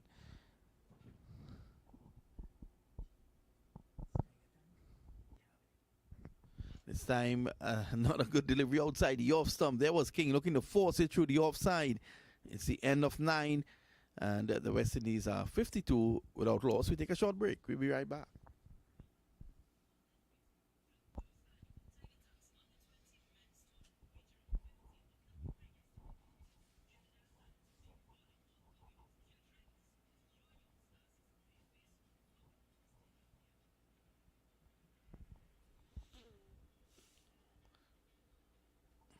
We're back here at Kensington Oval, and the West Indies are just creeping past the 50. They're chasing 104. Good toss for Kyron Pollard to win today, and the bowlers were able to restrict England. As it stands, the West Indies require a further 52 from the next 66 deliveries at 4.73. With all 10 wickets in hand, you will want to put your money on the men in maroon. I want to put my money in the bank, Gerard. We all want to do that. So it's going to be Hope. He's on 20 and he's facing Rashid. This time he's out-stumped. A beautiful delivery there by Rashid. It was well flighted. He drew Hope out of the crease, and on pitching it turned sharply. If it's one thing, the ball is gripping nicely on the surface here at Kensington Oval, and the King, Hope leaves for 20. He looped it beautifully. Hope did the right thing by coming forward, but again, in coming forward, he raised that back leg, and a lovely bit of work, and he's on his way. Billings didn't make any mistake on that occasion, and Shea Hope goes for 20.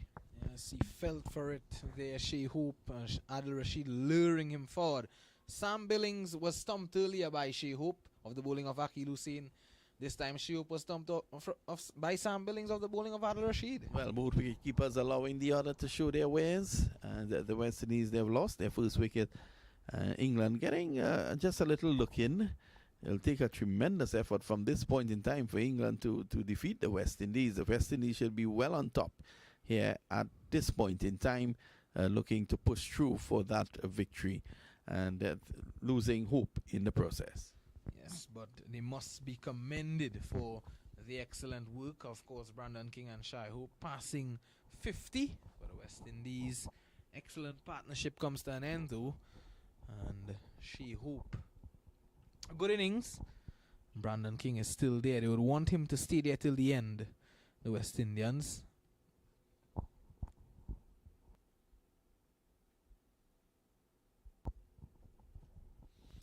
So good effort again by the West Indian openers, getting that half century. It's a difficult track, but you get a half century opening stand chasing 104. What else could you ask for, Visham? Yes, and of course commendations to Adil Rashid as well, getting a fight back for the Englishmen, making an all-important breakthrough.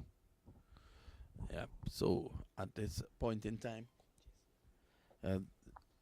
Rashid, he's a trump card for England. Batted well, got 22 when the English stuttered early on, and at least got them over the 100-run mark in partnership with Chris Jordan, who got 28, and now he has taken the wicket of Shea Hope, just to give the West Indies,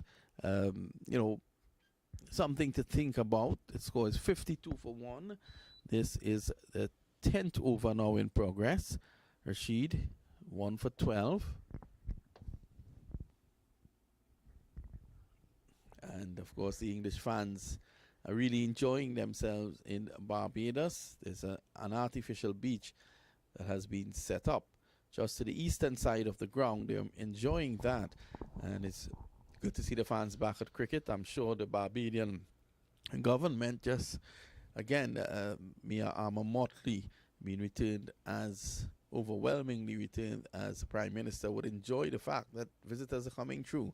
Nicholas Pooran is in at number 3, and he plays a sweep shot first delivery. It goes down to fine leg. They take 1 and they're going to come back for 2. Pooran is woefully short of runs. Yes, to be fair, Nicholas Pooran, he has been given the opportunity at number 3 in the last series against the Irish, and he did not take that opportunity as he would have liked.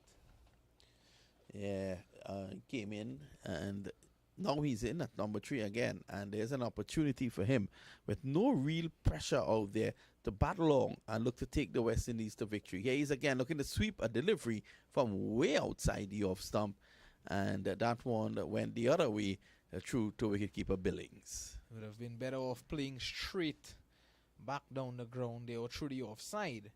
He was wanting to take that ball from way outside the off stump and paddle it onto the onside. A poor choice of shot. Pooran should know a lot about this track, having played for the Barbados Tridents for quite a while. Lissami's back, gets it down to a mid-wicket. They take one, and that's all they're going to get. 55 for one. Yes, Pooran needs to understand his role here now. Brandon King being the man that's set. And he's been there for some 9 overs and 4 deliveries. Pooran being the vice captain as well.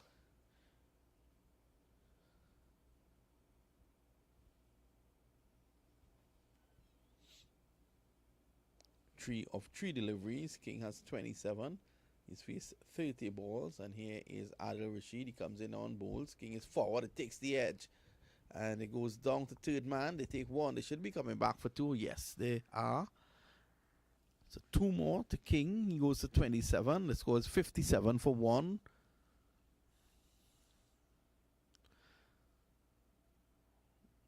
It's coming forward, and that one peeling off the outside edge of the bat. So Rashid is getting the ball to grip nicely here on the track. He's getting purchase. Spins the ball from hand to hand and goes in. Here's Adil Rashid. He comes in on bowls. It's short and forced back uppishly, but just before it reached Rashid. And it's the end of the over, the end of 10. The West Indies are 57 for 1, chasing 104 to defeat England in the first Betway T20 International. We take a short break. We come back. Under 20 men's tournament featuring 15 of the big.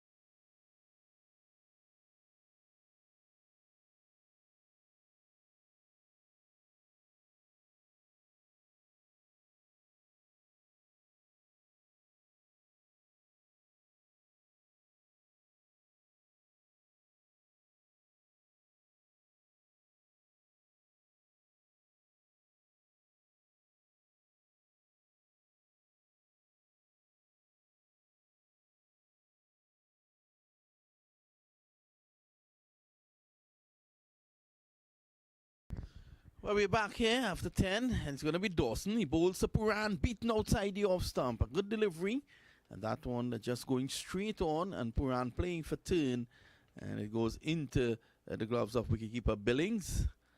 The West Indies are 57 for 1, and it's going to be Dawson again, left arm orthodox. I think Pooran trying to be a bit too cheeky early on in his innings. That's not his style. Yeah, he is now. Pooran, he look to sweep straight to backward square, and there is no run. They've placed a very fine backward square, and that is for Pooran, who has been looking to sweep everything since getting in there. Now Dawson is going to turn the ball into him, so he'll be encouraged to even sweep even more. Here he is now. He comes forward, beaten. It goes down to short third man. Dawson has been absolutely brilliant with the ball. And the West Indies goes on now to 58 for 1 in over number 11. I think Pooran's mom might have never had the problem to sweep the house when he's at home, Mr. Mamchan. Well, he must have taken the broom. So 46 to get of 57 balls, 9 wickets in hand. Here's Dawson around the wicket. He bowls to King, and King is back, gets the single, and this is what you are not seeing at the World Cup. And it's good to see that being addressed by these players and the coaches. So kudos to the coaches, Coach Phil Simmons and they at the back have been doing good work with these players, and the improvement showing. Well, the players are finally seem to be listening on. Pooran, who works very hard at this game. Here's Dawson. He's in the Pooran. He sweeps and misses outside the off stump through to Billings. And Dawson is looking up as if to suggest that should have been the end of Pooran. Pooran does not seem to be learning that the situation does not require these sort of strokes here now. Dawson again. Pooran goes outside the off stump and then tugs this one down to long on for 1. The West Indies at the end of 11, they're 60 for 1. 30 of 33 deliveries from Brandon King. Yes, it's a patient innings, but he has done well. He's shown good balance, and as you mentioned, he's shown good touch, and he has shown the ability to strike the ball hard. Yeah, he has been a bit lucky though today, for time and time again, going on to the back foot with deliveries coming into him. On 3 occasions, he just edged balls past his leg stump. So he has to make good use of that. He'll be looking to get up to a half century. He has done all the hard work. He's on the 30.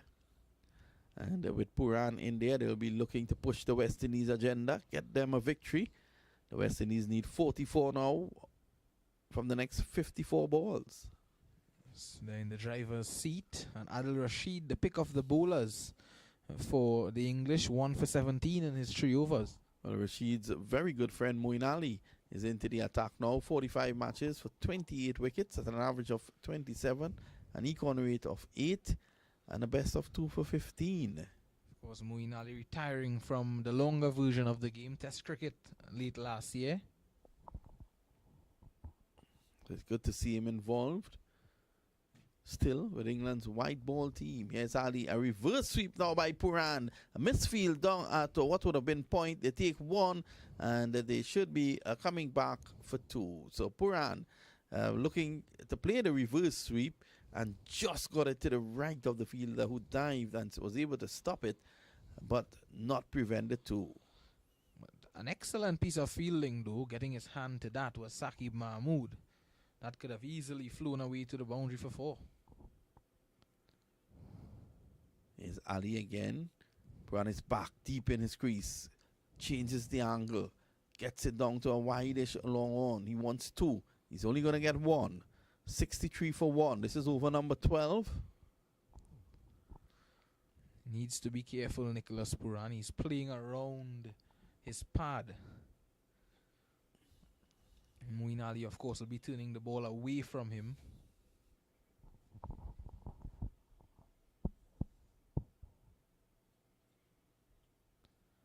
So I think it's a different challenge here now for Brandon King.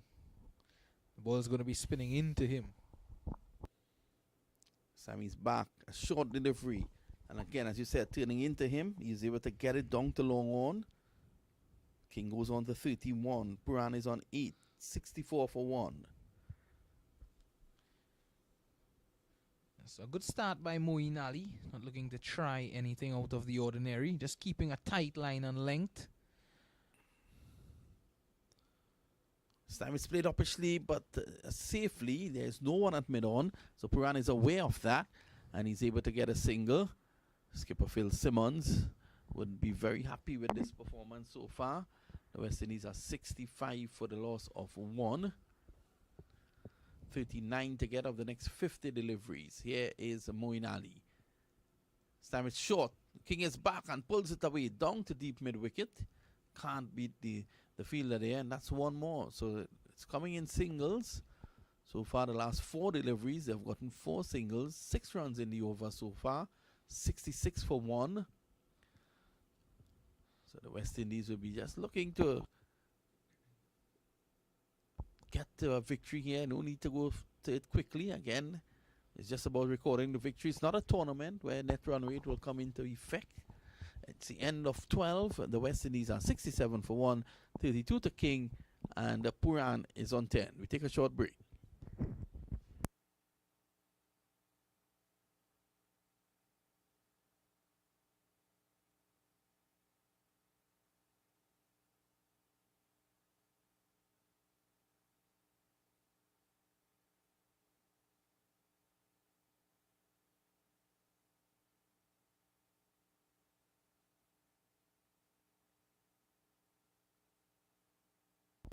So we are back here and we're enjoying this West Indies performance.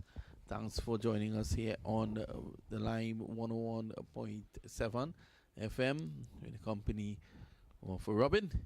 And of course, Bicham Lalman, our boy Kailash is here with us as well.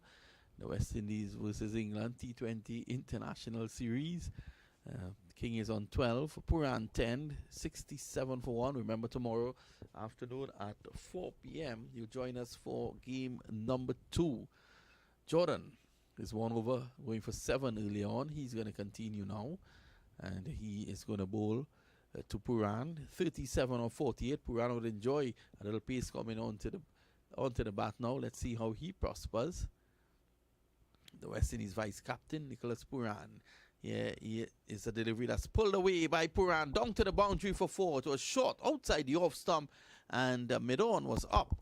So all Pooran had to do was to pierce that gap. He did that, and that's into the boundary for 4. 71 for 1. Well, you called it there, Vinod. Pooran would relish the piece on the ball, and this time striking it straight down the ground for 4. But Chris Jordan is someone who normally varies his pace, and he has a lot of slower deliveries in his armory. Well, he's going to come back. He's going to come back strongly. Pooran drives just to the right of the fielder there at cover, and there is no run. The West Indies bowlers today really did a wonderful job getting, by the end of the second over, England were already 10 for 3. And they never really recovered from that position. The end of the power play, they were 26 for 4. Yep, and 87 for 8. They were able to get up past the 100. Here is a delivery that's played away through the offside, down to backward point. And there is protection on the boundary. Pooran gets 1 more. He quickly goes on to 15. From 15 deliveries, King comes in the strike. He's on 32. And the West Indies are, at this point in time, 72 for 1, chasing 104. The English fans are definitely not happy at this point in time. Yes, so 32 to Brandon King, and that's the amount of runs required as well, 32. But after being struck for a 4 in this over here, Chris Jordan, he has come back well. His bowler dot delivery is considered a single. So Jordan, 5 runs of 3 deliveries. He's making a change to the field, and deep backward square has been brought along finer. Here he is now, running away. He's up to the wicket and bowls. Whipped away on the onside. It was short. It didn't come up. And King had enough time to play that down to a wide-ish long on. Comes back for 2. 74 for 1. 30 to get from 44 balls. And you would fancy the West Indies. Yes, I think they're in a comfortable position at the moment, barring any major inroads from the English team. The English fans, they've outnumbered the locals. And they're pretty quiet at this point in time. That's a Yorker.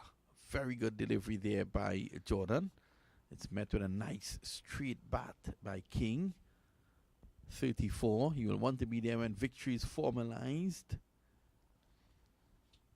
Yes, he'd want to take the West Indians to victory. Maybe on the papers tomorrow you'd see King guides West Indies to victory. Yeah. You may well see King guides the West Indies past the Queen's men. And then there's also Jason Holder. Holder 4 for 7. Absolutely brilliant. This is short, pulled away, but again, not much pace on it. Down to a deep mid-wicket for 1. And that one takes the score to 75 for 1 after 13 overs. We take a short break, and we'll be right back.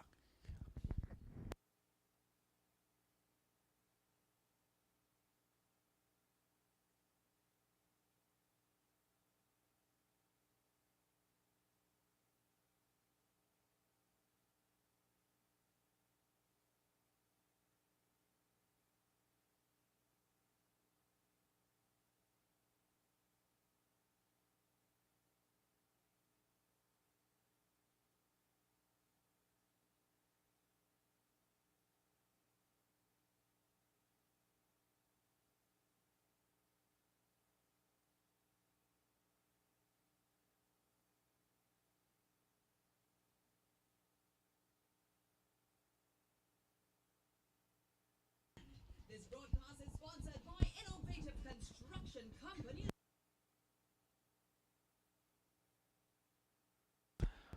But we're back here, and the score is 75 for 1 after 13 overs. Timel Mills is going to come into the attack. He had just a 1 over for 7 runs.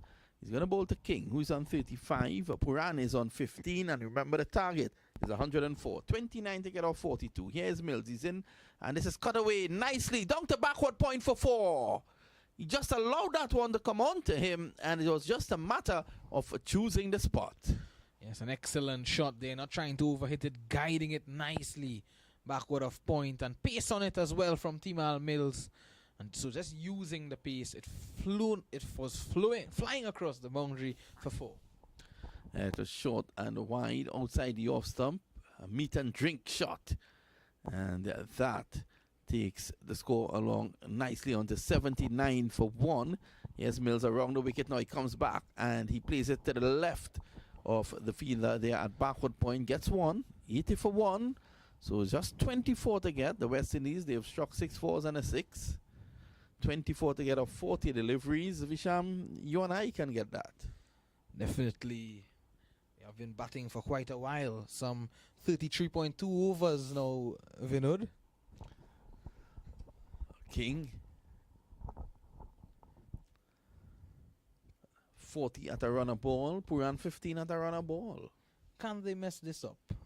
I don't think that the West Indies will do that at this point in time. It's 80 for 1. Robin is shaking his head. Robin is not confident at this point in time. It's 24 to get. 40 balls to get it from. Here is Mills. He's in. And Pooran is beaten outside the off stump. A slow delivery. And the score remains 80 for 1. Mills is known for this. He's known for those back of the arm slower deliveries. A good change of pace from him there. Pooran looking to fend at it. So you can see the majority of the deliveries from the English were short of a length. And the boundaries struck by the West Indians were those that were short. Here's Mills, a hop, skip, and a jump. He runs in. Passes the umpire now, bowls, and this is outside the off stump. Pooran jamming down on it into the track. Can't get a run. Mills came onto the scene for England and has really accepted his position nicely. He's made good use of the opportunities presented him. Yes, 4 hits away for the West Indians, or 6 hits away, as the case may be. 24 required. Pooran will want to be there at the end. He's on 15. Here is Mills. He's up to the wicket now. Bowls to Pooran. This is straight. He clips it away around the corner and gets 1. Gets off strike. Brings back King. In fact, 1 delivery to go. Yes. 1 delivery to go in the over. It's 81 for 1. Pooran comes down. Has a word with King. It's good to see Nicholas Pooran, yes, the vice captain, the senior man at the wicket. Yes, Brandon King has been there for 40 deliveries now. He's the set man. But it's good to see Pooran having a word with King. And I'm sure he's just telling him to keep a calm head. The job is almost done. King and fellow opener share hope, getting the West Indies a half-century opening stand. Here is Mills around the wicket now. He comes in and bowls. King drives square of the wicket. There is no run. And the score remains 81 for 1. It's the end of another over from Mills. 2 overs, none for 13. And the end of 14. The West Indies 81 for 1. They're chasing 104. More thoughts from Visham. Yes, so a good over there from Timal Mills comes to an end. Yes, he was struck for a boundary very early on in the over. So a good comeback from him as well.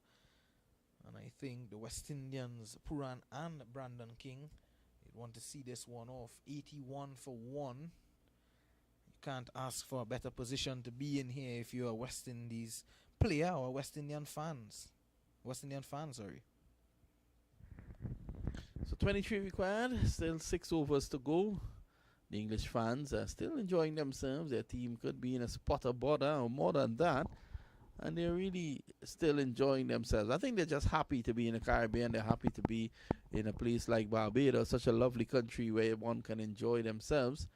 Of course, they're here for the cricket. Would love to see their team win. But if it's not going their way, at least they can go their way off the field. And we're seeing that in the party stand. Here is Rashid. He has his final over. He bowls to Pooran outside the off stump. This is cut away runs here for Pooran, and they're going to come back for 2 as it goes down to the sweeper's position on the cover boundary. Pooran goes to 18. King on the other end is on 40. The West Indies 83 for 1. This is going to be a big win for the West Indies. As here is Rashid. He's in. Bowls to Pooran on the legs. Appeal for leg before. And no appeal from Sam Billings. A belated appeal from Rashid. Full delivery. Pooran looking to clip it away on the onside. He was struck outside the leg stump. Here's Rashid again. He comes in outside the off stump, turning back in, and Pooran is just standing there, neither forward nor back, and pushes at it. Still no run. 83 for 1. Rashid has been very good. 1 for 19. Here he is again, Adil Rashid. It's a short. Pooran back and pulls it away down behind square. He's only going to get 1. There is protection down there in the form of Mahmood. 84 for 1. Yes, what Pooran did there was he cramped himself for room there. He should have gotten inside that one, and he would have had a better arc to work with there. Would have opened up a lot more space. Well pitched up again. This was the wrong one. And they're looking to go through the offside. King gets it to mid-on, and it gets 1. So it's 1 delivery to go again. 41 to King, 19 to Pooran, 85 for 1. The West Indies are 19 away from a fantastic victory in the first Betway T20 match at Kensington Oval. Yes, it's Pooran nicely forward. Best pitched outside the off stump, turning back into him. He sees off Rashid, and that's intelligent because Rashid has been going well. 4 overs, 1 for 21. At the end of over number 15, we take a short break with the West Indies 85 for 1.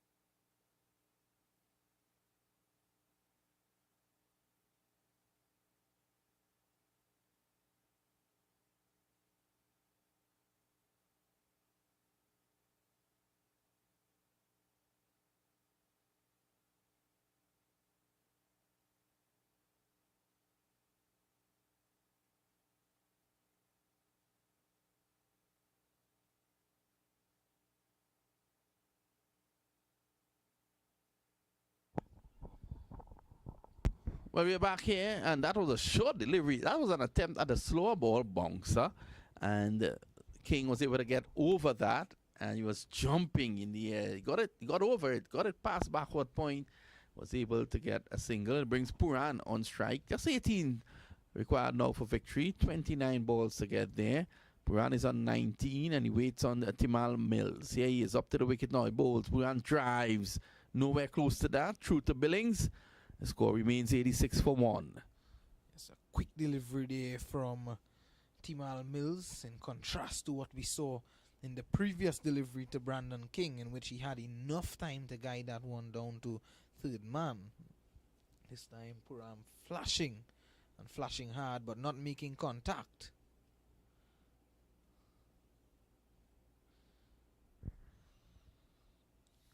So it's going to be Pooran to face again. He taps at the crease and waits. Here is Mills. He bowls. This is pulled away. Down through mid-wicket. Protection down there, though. He gets 1. The score goes on now to 87 for 1. This is over number 16 in progress. The West Indies target is 104. Exciting times in the Caribbean for West Indian fans. And they would welcome a West Indian victory here this afternoon. And speaking about welcome, this victory, what a way to welcome the Barbados becoming a Republican nation. Yeah, I think this is a celebration really for Barbadians after becoming a republic in November. This is worked away down behind square now. 1. And they're looking for 2. They're not going to get it. So Mills, just keeping it tight. But I think it's too late at this point in time. Just 16 required of 26 deliveries. Pooran is on 20 not out. King 43 of 44. The West Indies are 88 for the loss of 1.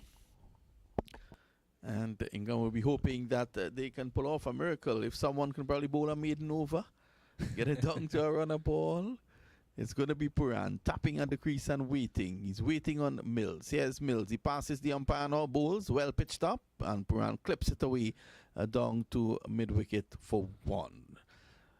89 for 1. King on 43. He comes in to strike now. And Mills bowling a seam-up delivery, but it's well pitched up. Just a reminder that tomorrow at 4 p.m. To join us for match number 2 in this T20 Betway series. And it's going to be King taking strike now, waiting for Timal Mills. None for 17. Mills is in his 3rd over. Here he is around the wicket now, bowls the King. Another attempt at a slow ball bumper. Paddle away around the corner, and it's going to run very close to the boundary. He's going to come back for 2 as Mahmood picks up. And that takes the score now to 91 for 1 at the end of over number 16. 45 to King, 21 to Pooran. That's the latest score at Kensington Oval. Yes, so we continue to praise Brandon King for this impressive innings. He has worked hard at the start, and now he's reaping the rewards, just playing comfortably here and working along with his vice-captain Nicholas Pooran to bring home this game if they can. Well, say good evening again to David Harris, our guy out there in Barbados. He's the big writer for Crick Scope, the online cricket newspaper, and he's covering the match across there at Kensington Oval. Good afternoon, David Harris. I'm sure that he's very happy with what he has seen so far. Well, this is going to be interesting because Saqib Mahmood is going to come back into the attack, and what we saw from his first spell was 12 deliveries at full pace. No slow deliveries. The variety was just not there. And Pooran is going to enjoy this as well as King did earlier on. Here is Mahmood. Up to the wicket now, bowls, and this is short. Cut away, down behind point for 4. 95 for 1. Pooran goes to 25. A sweet stroke there from Nicholas Pooran, pleasing on the eyes of everyone watching, I'm sure. Just cutting at it and cutting hard. And with pace on offer as well from Saqib Mahmood. It flew away to the fence in a flash. So that's a lovely delivery. A lovely shot. Mahmood is on all 4s. Don't think he enjoyed that. Just the 9 runs required for victory now. And here is Saqib Mahmood. He runs away from us up to the wicket now. Bowls to Pooran. Pooran pulls this away down to mid-wicket. Runs here for him. Moeen Ali is there. They want 2. It's not on offer. Pooran goes on now to 26. The score is 96 for 1. And the way things are looking, that victory could be formalized in this over. Yes, I was just about to say that. And both these batsmen here now would relish the pace of Saqib Mahmood. Already Pooran has been showing that. And this is a good little innings here for Nicholas Pooran as well. 26 of 28. It's good to see him back in the runs. Yes, it's not much runs, but he has shown that he has the ability to play in such a situation. Here's Mahmood. He comes in now on bowls, and Brandon King cuts it through the offside. This is going to run away into the boundary for 4. It was short. He had the room to clear the levers, and he used it effectively. That brings up the 100 for the West Indies. They're 100 for 1 in the 17th over, and Brandon King is just 1 run short of a half century. Yes, and with the way the West Indians are going, even the English fans in the stands are dancing. Yeah, the English fans are enjoying it. I think, as I said before, this is a victory for the world. You know, the world has been battling the COVID-19 virus for the last 2 years plus. And I think now, you know, this emergence in terms of fans at the ground, I think they're really just celebrating cricket. They're celebrating life. That's a single now, pushed away down to mid-on as a popular half-century comes up there for Brandon King. 50 of 47 deliveries, and he has brought the West Indies into a position where they need just 3 runs now to win this first Betway T20 International at Kensington Oval in Barbados. The King faced 47 deliveries, struck a 6 and 4 fours in that knock. What an innings. Excellent innings from Brandon King. You couldn't have asked for anything better if you were the West Indian coach. Yeah, I think he read the situation well. He was a bit lucky too.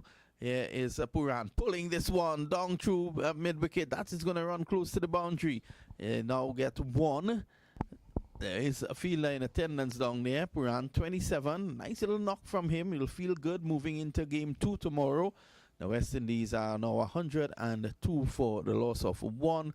And that brings up the 50-run partnership between Pooran and King of 46 balls. King 50 of 47, and Pooran is on the 27 of 29. So the West Indies, they are just 2 runs away from a victory.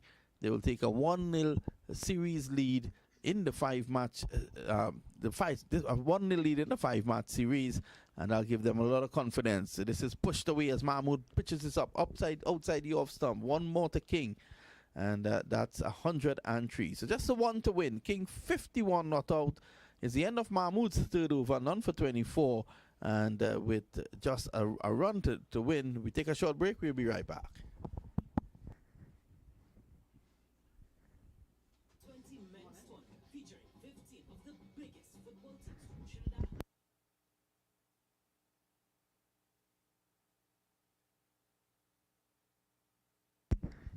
Well, the West Indies, they need just 1 run, and fittingly, King will have that opportunity. He's going to take strike here now, Visham. Yes, he has the opportunity to hit the winning runs, and how fitting that would be. So I think the man of the match in today's performance should be none other than Jason Holder, 4 for 7 of 3.4 overs. Mills is going to bowl now. Just the 1 run required. The West Indies have all of 18 balls to get there. It's now pitch dark out here in Barbados, and I think the celebration from the West Indian fans and even the English fans will go on very late into the night. Here's Mills. He's running away from us now. He's up to the wicket, bowls, and there is Brandon King playing it away outside the infield. It goes down to the sweeper's position. He takes the single. He goes back for 2, but that's all he'll get is a single and a very in fact, the ball goes for 4, and the West Indies win by 9 wickets. A wonderful performance by the West Indies team, winning this opening Betway match by 9 wickets at Kensington Oval in Barbados. Your thoughts, Visham? I think it was a complete performance, to say the least, from the West Indians, with balance of both bat and ball. Jason Holder led the way, 4 for 7. And now Brandon King with an excellent half-century to close things off in a convincing fashion in the true Caribbean way. Yeah, wonderful victory. The fans are enjoying themselves. The funny thing is that the English fans are also celebrating the West Indian victory. It was really a clinical performance, so to speak. It went all right for the West Indies from the toss right till the end, with Kieron Pollard winning the toss, inserting England into bat. England stuttered along the way and got up to only 103, which also represented a recovery, because towards the back end of the innings, they got 28 from Chris Jordan and 22 from Adil Rashid. The pick of the bowlers for the West Indies was Jason Holder with 4 wickets for 7 runs, really bringing it home for the regional team. Yes, so an excellent effort altogether for the West Indians. And Kieron Pollard, of course, he has not won lots of tosses of recent, and he started off the day well, and of course he'd be the man with the biggest smile on his face this afternoon. But one remembers at the World Cup, he was losing toss after toss, and at the initial stages of the World Cup, that toss was so important. Teams that were winning the toss and inserting the opposition were actually winning matches. So I hope that you would have enjoyed our coverage here on the line 101.7 FM and on the West Indies Cricket Board YouTube channel. Remember, join us again tomorrow at 4 p.m. for match number 2. So bye for now.